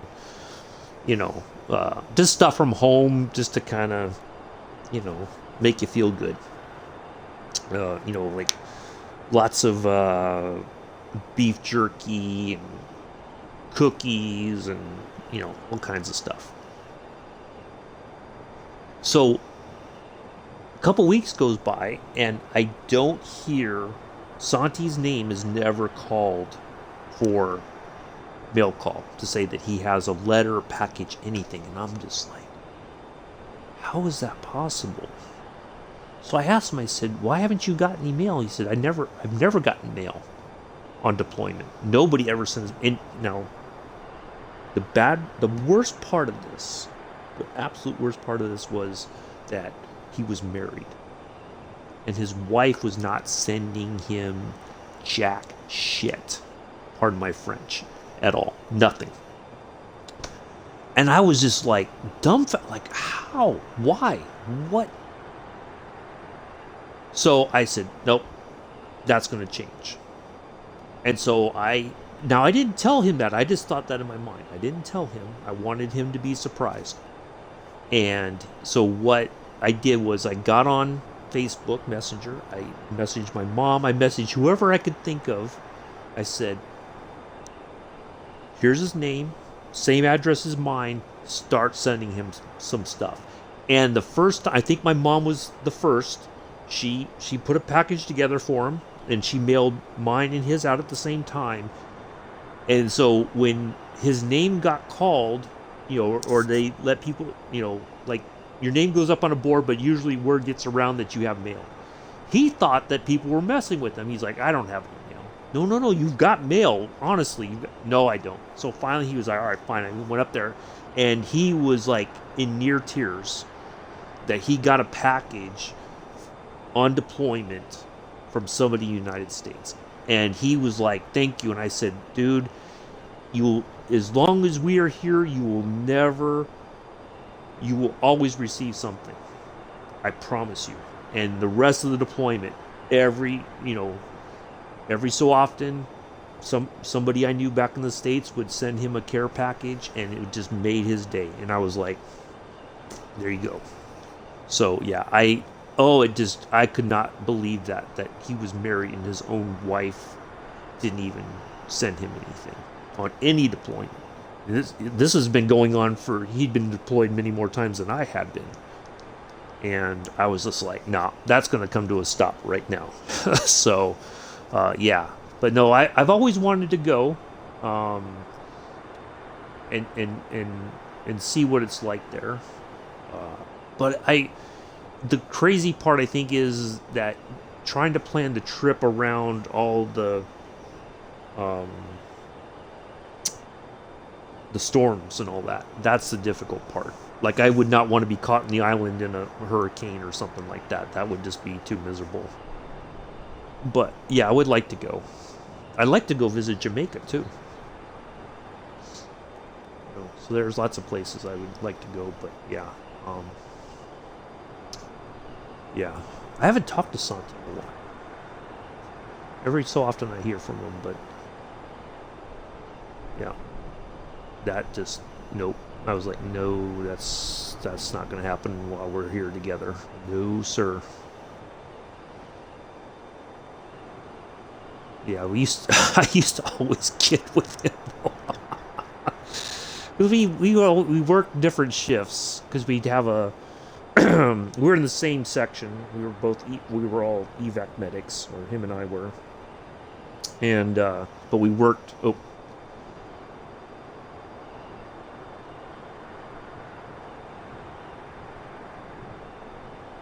Okay, I guess the ads were rolling. So we were working different shifts, him and I. And so I'd always, if I was off that day or whatever, I'd go to the little dining facility and have dinner, and then I'd go over there and give him shit for a little while. Yeah. Remember. Oh, what? Remember what? Camilla? About the ads? Yeah, I'm gonna have to look at that. I gotta figure something out how to change that up because I don't like it says pre-roll off, so it's like there was a couple ads I think, and then it cycles back around. So yeah, I forget because I get to talking, and it's one of those things that I'm gonna have to kind of get used to trying to keep an eye on so that I don't like talk through the ads because otherwise people are missing stuff. But yeah, I haven't talked to him in a while, but matter of fact, that reminds me, I gotta message him, see what he's up to, see how he's doing. Yeah.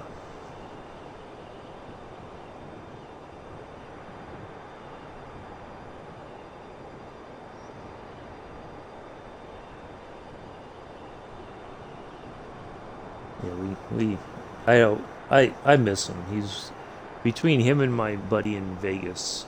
Although I talk to my buddy in Vegas a lot more, uh, but yeah, I always thought he was always. I always think about him every once in a while and wonder how he's doing. But I need to message him and see what's up, see how he is. Oh, you went to the airport yesterday. You talking about JFK or LaGuardia or which one or both? All the above. New York has there's so many airports around there. It's just mind blowing. I I would probably I know I would get lost. JFK was just a hot mess. I could not I would not want to ever drive in and out of that airport again. It is just uh yeah, okay. Yeah, I JFK. Mm, that airport makes me want to pull what little bit of hair I have out. Oh, it's so like I guess if like you're a taxi driver maybe it makes sense, but if you've never been there before, it's like it's just a hot mess. Like it's so easy to get turned around. Next thing you know, you don't even know what side of the okay. Uh yeah, I couldn't do it. Like even when the first time I went back to when I landed in San Francisco last year when I was traveling before this was all before Flight Sim came out. So but anyway, I did not recognize San Francisco International. Like it is so different. Like what it's mind-blowingly different. You know, because I grew up when Pan Am was still around and they had the big maintenance hangar there by San Francisco. But I got off the plane and I was like, what the F is this? If you have well, no, I shouldn't say it changed again because I did fly in there in 2019. That's right. I flew into San Francisco first, spent a couple days in the city, and then went up to see my folks for Easter. When normally most airports oh, I flew out of Las Vegas and I flew on one of them cheap ass airlines and never again. It was because the ticket's low, but then they get you on your baggage fee. And I was like, and then they don't give you any kind of food on the plane, not even snacks or anything. No update from the pilot, nothing. Absolutely, and I can't remember the name of it, but I'm like, never again. But anyway, back in 2019, when I flew back for Easter, when I flew into San Francisco, I had rented a car so I could get around the city and then drive up to see my folks, and then I was going to turn the car in Sacramento. Most airports, when you get off the plane, you go get your luggage and all that. there's all these counters for the rental car. So you just go right up there, you give them your information, and then they have a shuttle that takes you out to the parking lot. No, not now. Not at SFO, God forbid. You have to get on a tram from the airport, and you have to go off the property, basically, kind of, to a whole parking garage where there's nothing but the different car rental agencies. And so each one has, like there's, I think one whole floor is nothing but Enterprise, and then the other one is Dollar Rental or whatever it is. So they each all have their own parts of the garage. And I'm just like, this is just... I flew out of Las Vegas last year because I'd gone to Las Vegas to see my friend, my army buddy there, for a couple days. So I was on my... So I figured, well, I'll stop off in San Francisco for a couple... That's when I did the... when I went to Virginia first for the car show and all that, and I did the train museum stream. Remember, Mello? On Twitch, I did that, a live stream from the Roanoke train museum. Then I did a live stream around the car show, and then I was going to do... I was in San Jose, and I got off the train, and I was doing a live stream there at the station there in San Jose that we stop off at on Train Sim World 2. And then it cut out. Like, I'd gone down. I had to go get a ticket to go back up to San Francisco, and I think as I was walking, and then all of a sudden it stopped broadcasting. So I'm like, ugh. So yeah, it's anyway. Let's have a look here. 51. Okay.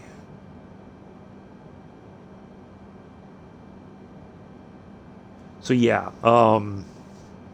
But yeah, San Francisco International is just, it's a hot mess. And, it's getting as bad, if not worse, because it used to be, if you go back and look, like if you could do a comparative picture. Matter of fact, here's what I'll do. I'll show you. 19.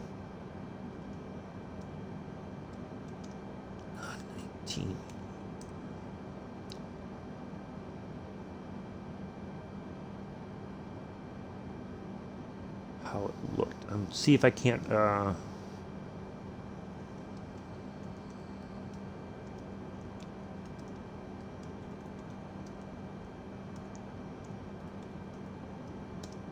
just to show what it looked like, what it used to look like.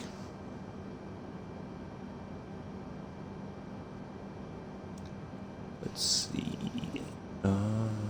Yeah, I think this is a good...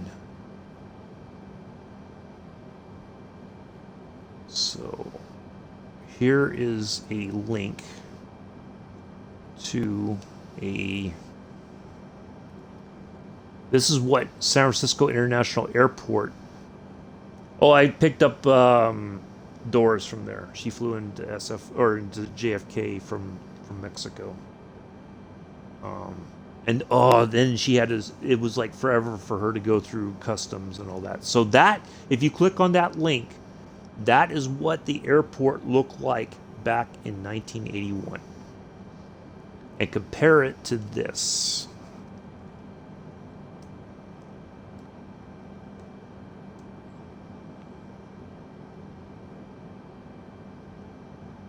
Let's see if there's like an over...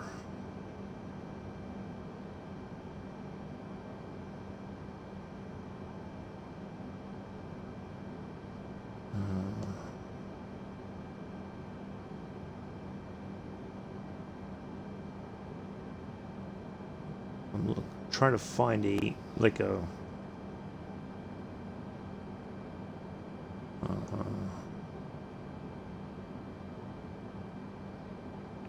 photo of the airports from the air, like a kind of like that one from 1981, or even let's go back 2019, because I don't think it's changed that much, or even 2021. Let's see if we can go back 1 year.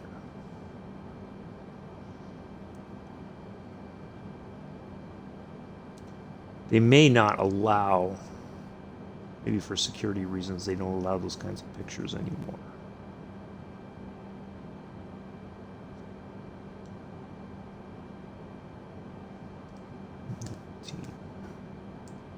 Oops.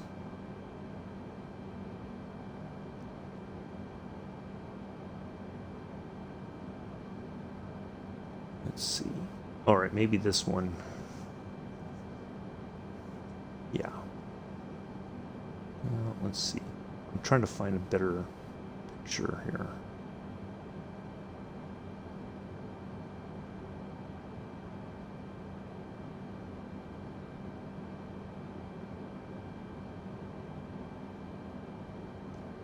Maybe.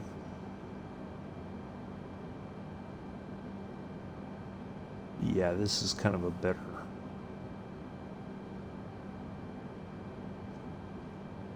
Let's see. It's you can translate it, but it's in Czech. But there's a no, maybe not.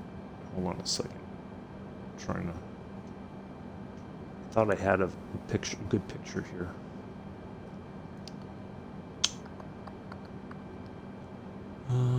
Where?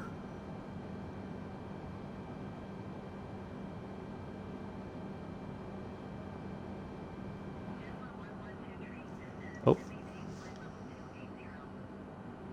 Okay, I can do that.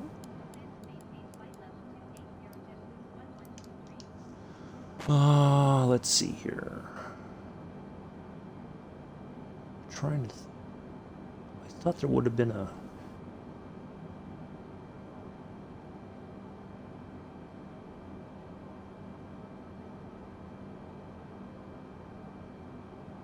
Okay, I guess this one probably.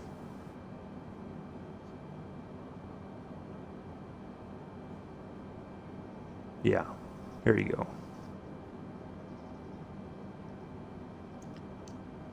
This is what it looks like basically now, I think.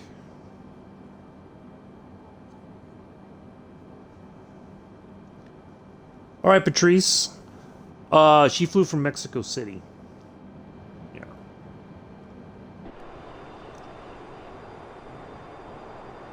So yeah, if you look at those two and compare how different it is from 1981 to 2019. And even if you go back, yeah, it's gone insanely big. Like it was already a big airport as it was. But then they changed everything, and part of it was there was a lot of area off the airport that wasn't being used, and so it made sense for them to expand, like put all the rental car stuff in a separate location. You know, like you have to leave the actual airport. If you take an Uber or any kind of a ride-sharing thing, what is it, Uber or Lyft, you have a specific area separate from the taxi stands that you have to go and wait. And so if you go, it'll be like a lettered zone, and you have to tell your driver, I'm in this zone, and then that's where they'll meet you. You cannot get a pickup from the curb by the taxi stands. They have their own separate area. So, and the taxis are, probably far more. It's probably cheaper to get an Uber than it is to get a taxi to go anywhere. So, yeah. So it's different, like looking at it, how different it has become. It's almost like you don't even recognize it. Like I was like shocked when I got off the plane, and when I go outside, I'm just like, you go downstairs and get your bags, and normally right there by the baggage claim is all the. Nope, they took all that out. And so now it tells you, if you're looking for rental car services, go here, catch this tram over to this part, and that's where you will go find all the stuff for the rental cars.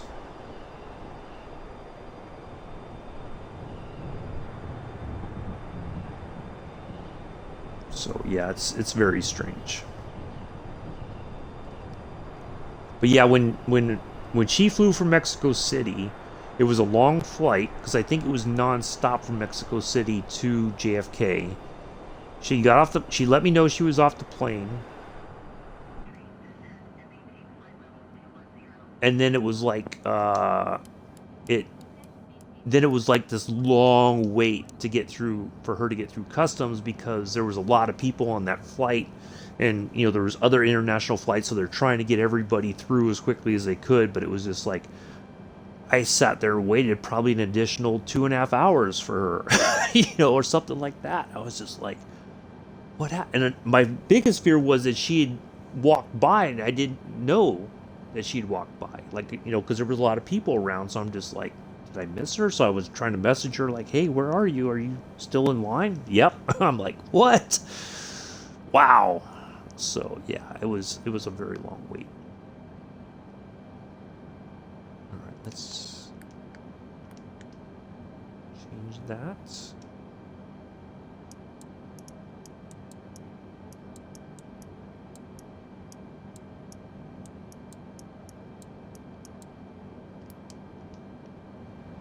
Some speed back up. But yeah, SFO is just it's a big mess. Like I I did not recognize it. I didn't know where I was at first. You know, it was just like where, how, what happened?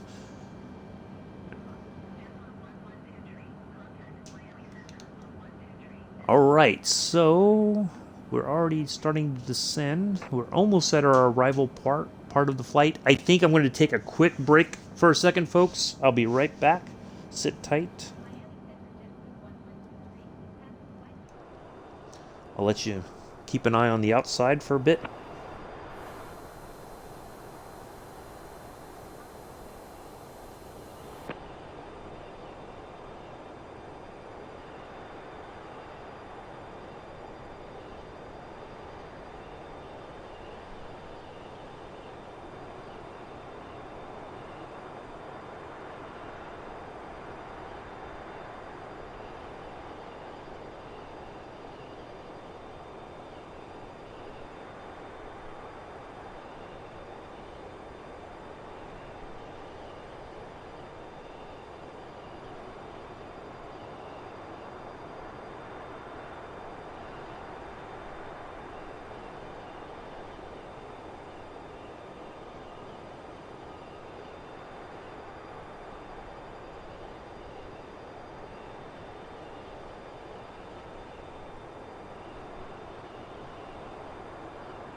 All right. Yeah, I kind of wish, and I know because there's probably more air traffic that goes through San Francisco International now than it did back in 1981, but I kind of wish it never changed, you know. But, you know, they see a growth in uh, traffic, and so then they're like, well, we got to change the airport. We got to do everything. All right, so we are going to take our direction for the remainder of the flight from the numpties over in ATC. And so J-Jets. So next one we are at Vice is our arrival portion. So we're almost there, folks. We will be getting ready to wrap this flight up and wrap up the stream.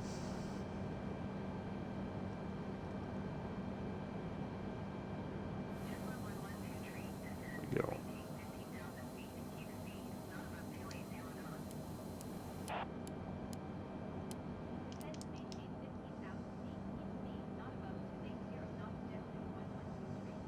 Good thing we're already at 270, huh?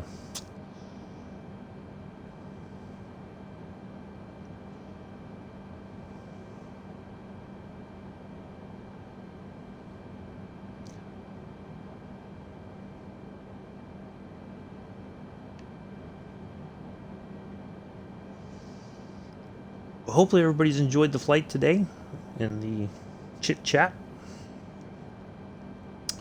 We'll be back tomorrow, 7:30 Eastern, 11:30 UTC, 12:30 UK in Junkers 52, departing from Quiche Island, heading to Jask. I am looking down into July. We will have a flight from Cape Town to Johannesburg in South Africa. Looking forward to that flight. Never been in that region of the world. We've been through parts of North Africa, but never into South Africa. So this will be a new place for us. There is a South African Airlines livery for the A320, so we will have that for our flying. So looking forward to that. And yeah.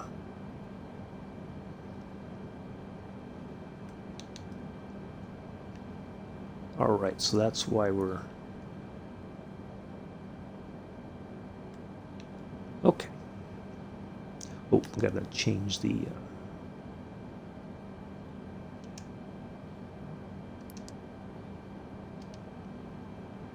let's see how far off we are from our initial reading. Our barometric pressure from San Juan. See if we're right around the ballpark. We'll know here in just a moment.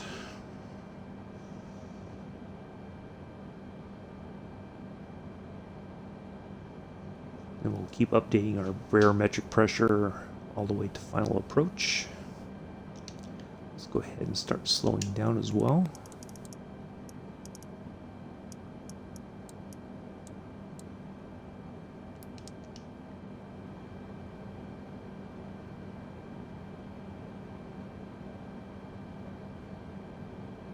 Matter of fact, I could probably, let's see if we can look up the barometric pressure for Miami.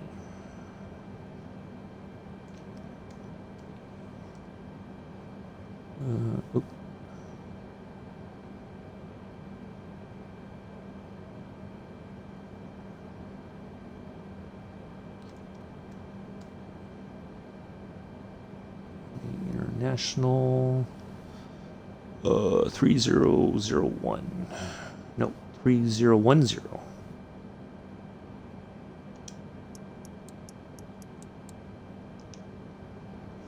Let's see if that sort of gets us right in our ballpark there.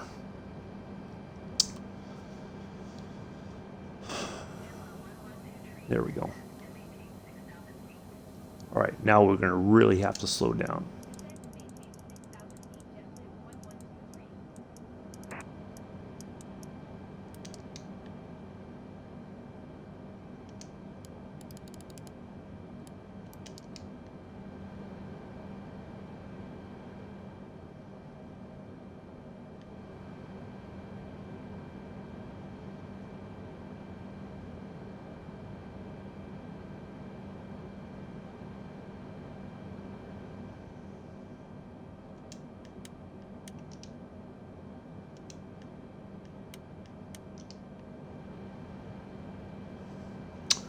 Alrighty. We're almost there, folks. Oh, you know what I got to do? I didn't do. I did let everybody get up to go use the toilets. Maybe try to join the Mile High Club.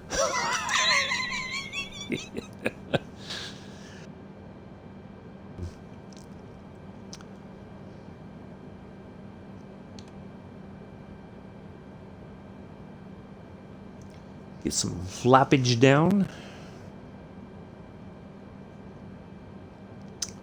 I do greatly appreciate everybody coming in and hanging out today. Hopefully you've enjoyed today's flight.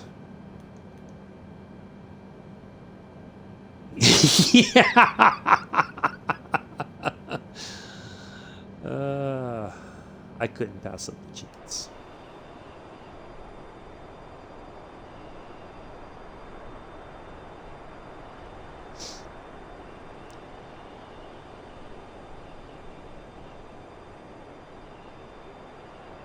I don't know that I would ever... That just seems like a very bold thing to try to do. Like, I get... Like, if you were on a private jet, that's one thing, but... Yeah. Nah. I couldn't do it on a public... Big...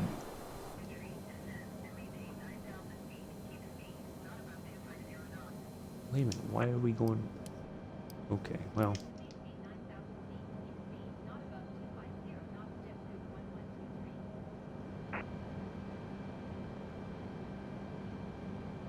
That doesn't make any sense. We were on our way to 6, and then they said go to 9.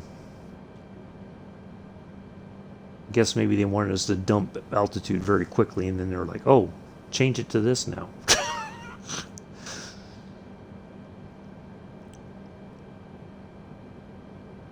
Watch, and then all of a sudden they're going to be like, climb and maintain 13,000 feet or something ridiculous like that. No, we're just going to continue on with what we're doing.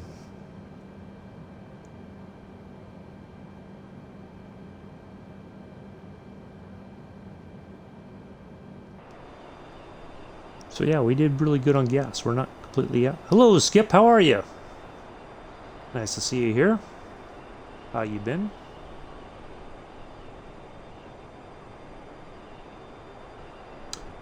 I'm good. I'm good. We're just on our way into Miami here. We're in the arrival portion of the flight. Pretty soon we'll be turning on to our final approach. They're on runway 27. We'll get her on the ground and taxi over, find a parking spot, and wrap things up for the day. Been a really good flight. We had some crazy lightning strikes earlier on, about maybe not even halfway into the flight. Some thunderstorms and all that over the Caribbean islands and whatnot. So yeah, it's been a bit of a...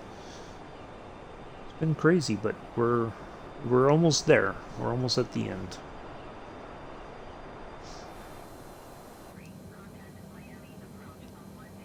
So we can look out at... Let's look at the big picture here. So that's 40 nautical miles. That's basically what we got left right there.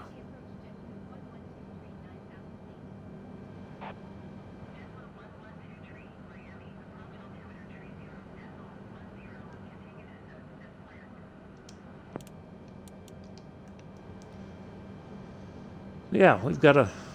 Now they say go 6. All right. And let's see what our minimums have to be. What altitude are we expecting for ILS approach?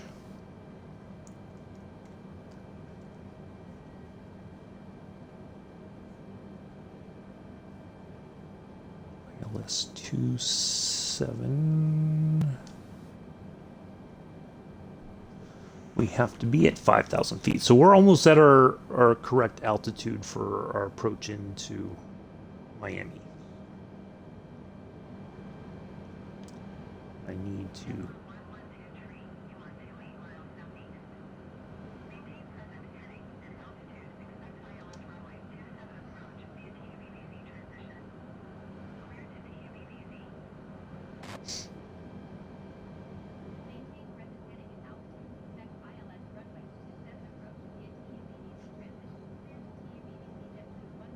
T-U-B-B-B-B-B-Z. How many B's are in there?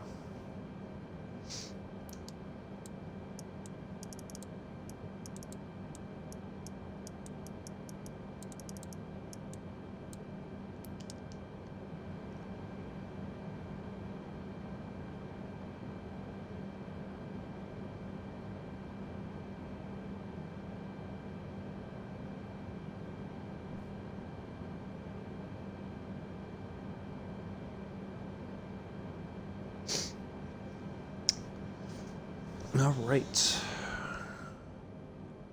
we should be, I think our airport is somewhere over in that neck of the woods.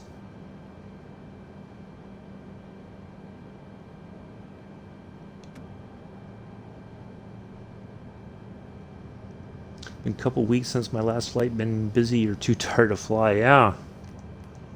Well, don't know. Well, we had a little hiccup yesterday. The servers were all kinds of goofy, so I don't think you've missed too much. Yeah, had only a small group of people flying with Captain Arish last night. I think there was only maybe 6. Some people popped in for a little bit. Like I know a couple people, they did only a portion of the flight and then had to call it a day for work or whatever. So yeah, it's been.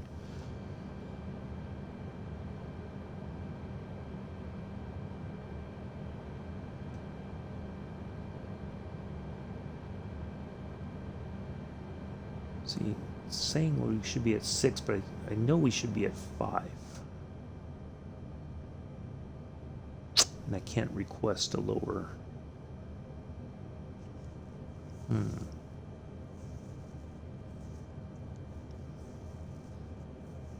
Because according to the chart, we're supposed the minimum is 5,000 for our. We have to be at 5,000 feet before.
Oh, I just realized I muted myself. So we're coming in. I was expecting 5,000, but according, I guess we kind of almost split the difference. So we just descend to 3. We should be lining up here in just a moment on runway 27. Be a little slight turn. You can see it right there right there. So we will make a slight left, and that should put us on line with the runway completely. So we will come in over coast of Miami.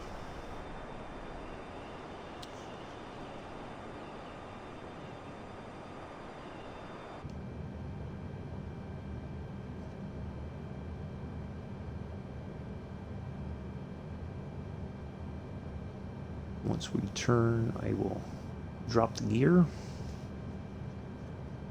Get ready to slow down to 140 knots.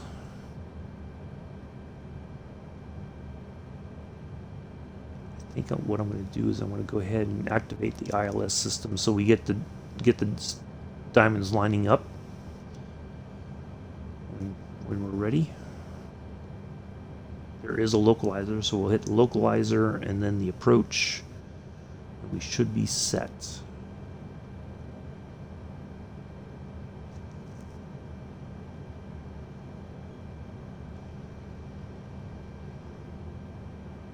So I'm going to turn the laptop to the side as we get ready to come in here. I will catch up with the chat once we're on the ground, so please be patient.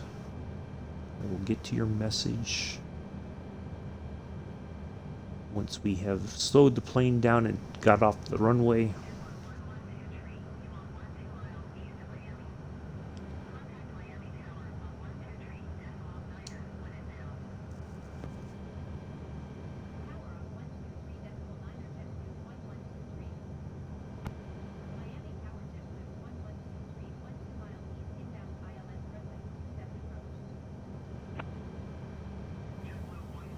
All right, perfect.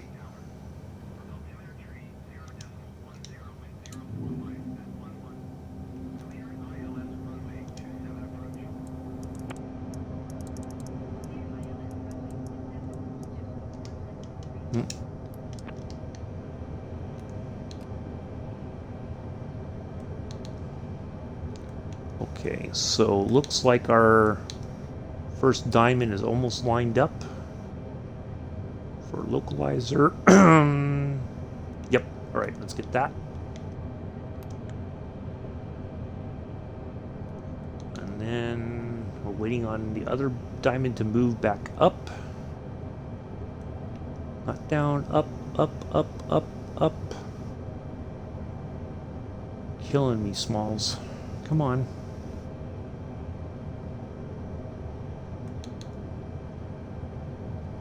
It totally went below.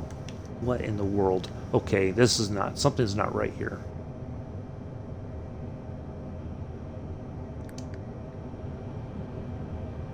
Let's see if it activates on its own. Look at how far above it seems that we are.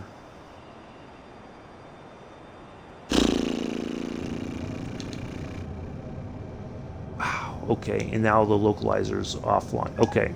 Alright, you know what we gotta do, folks. You know what this means. We are gonna land this thing manually.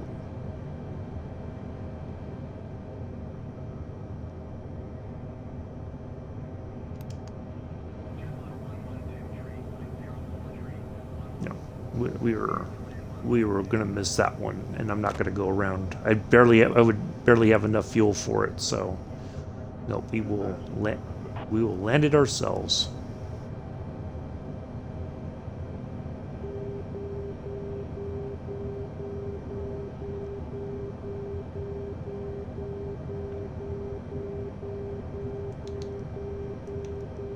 Just out of curiosity, did that diamond ever come back up? No, it did not. Okay. So that's sort of approach that needs to be fixed for sure.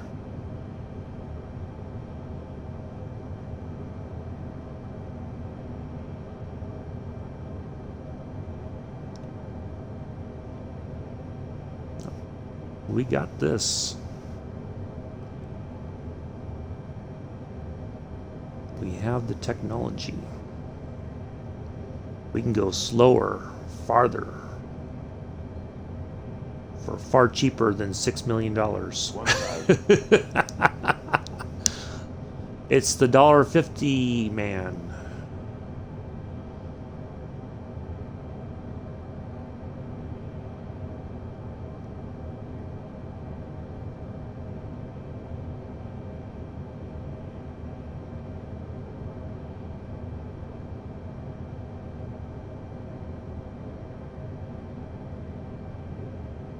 $1.50 man, made by the lowest bidder. All right, we got this, folks. We got this. 500, 400, 300, 200,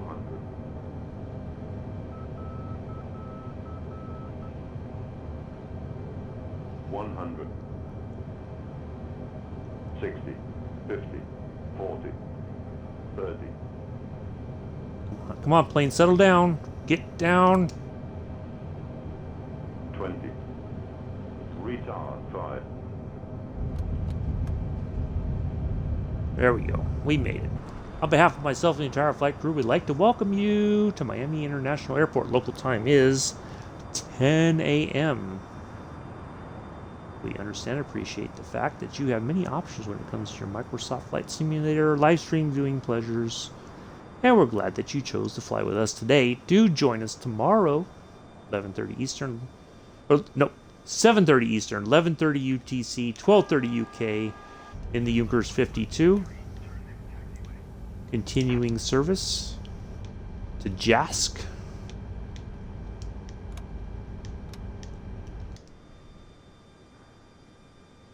There we are.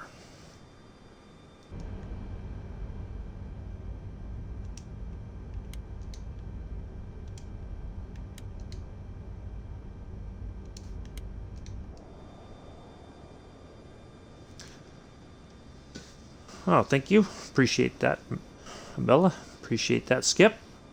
Yeah, it was a bit...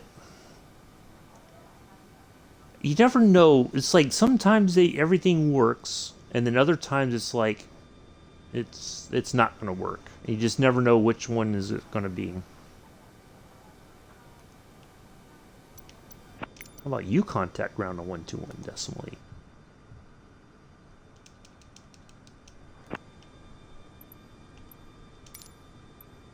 To the gates.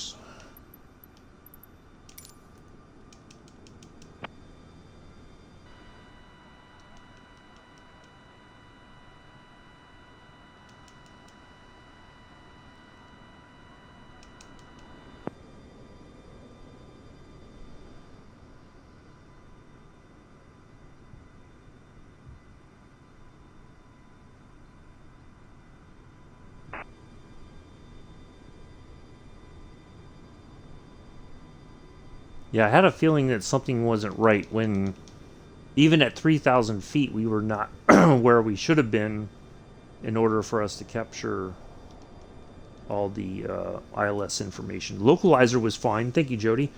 But for whatever reason, when we went to go to the approach mode, the diamond had gone farther beneath than it should have. So, and it never came back up for the localizer to activate. So, but we made it. That's all that matters.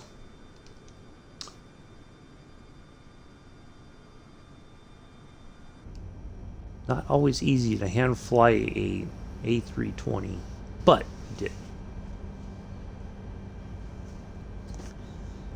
But it's always that's one of the things I got to improve on, that I know for sure, is that I struggle with getting the plane to kind of settle down. Like it wants to always kind of hover, and then it's like I gotta force the plane to settle down. So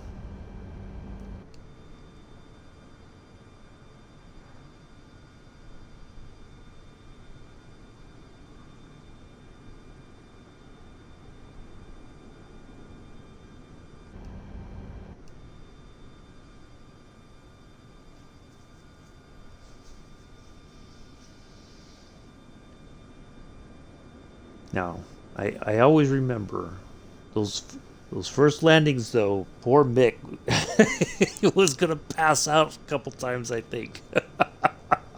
I'll never forget that, Mick, as long as I know you. Long taxi, yes, Dracula's. Thank you for the follow, also. Yeah, I just landed here. Just we're on our way to our gate, so that's okay. But thank you for popping in. Once we get to the gate, we're going to wrap the stream up for today. So thank you for popping in. Appreciate it. So hopefully you're doing well. We'll be back tomorrow, 7:30 Eastern, 11:30 UTC, 12:30 UK in the Junkers 52 3M retrofit, departing from Kish Island, heading to Jask. That is part of our 32-leg flight to Indonesia. It's a former KLM route from the 1930s that we started off in Amsterdam in the Fokker F-7B, and that plane is a bit of a challenge. There's some fixes that need to be made, and took half an hour just to depart. Yeah, I don't doubt it. Yeah. And then so we brought the Junkers 52 back into service. So we have 2 legs tomorrow. First leg is 120 nautical miles. Second leg is 100 nautical miles, and we will be done. So we will try to squeeze every bit of speed as we can out of the Junkers 52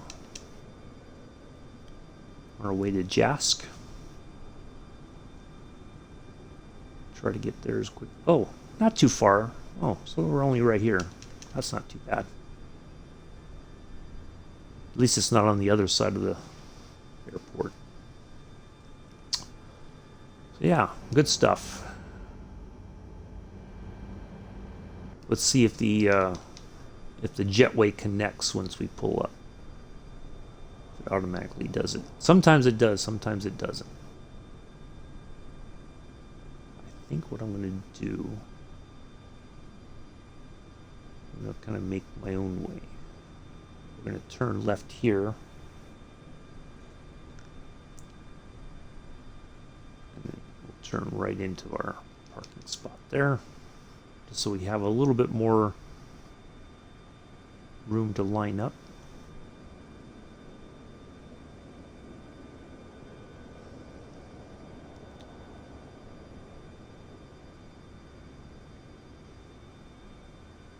Yeah, I haven't done we did fly, well, it's been a while now, we flew from San Francisco to O'Hare, and no,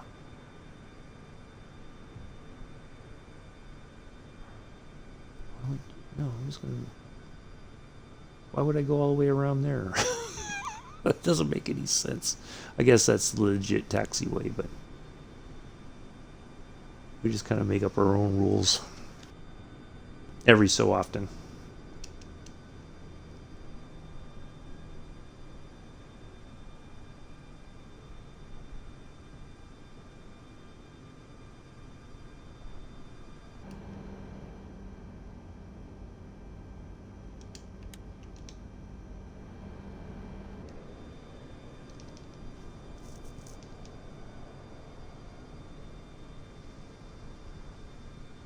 And I gotta make a plan for that one, that's for sure. Somewhere to O'Hare. Maybe like Denver to O'Hare? That wouldn't be too bad of a flight, I think. Oh, there we go. Look at that. Let's see if the door opens this time. Oh, went a little too far. Oh, there goes the door. Da, da, da, da. Look at that.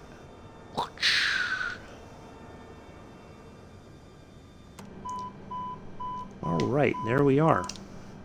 Good stuff. All right, let's go ahead and end that. 2 hours and 20 minutes. Not too shabby. Not too shabby at all.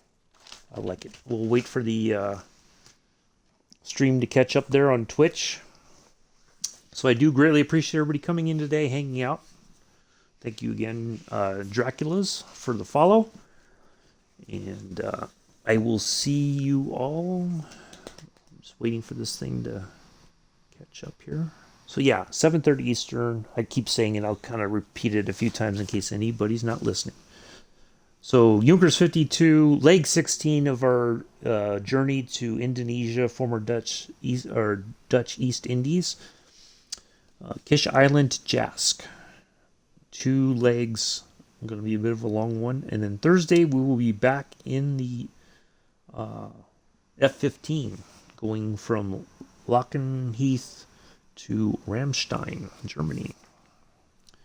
So do join us for that, and enjoy the rest of your Tuesday morning, afternoon, evening, early Wednesday, depending on where you are in the world. I have been your host and your pilot, Uncle B. Until then, peace, live long and prosper.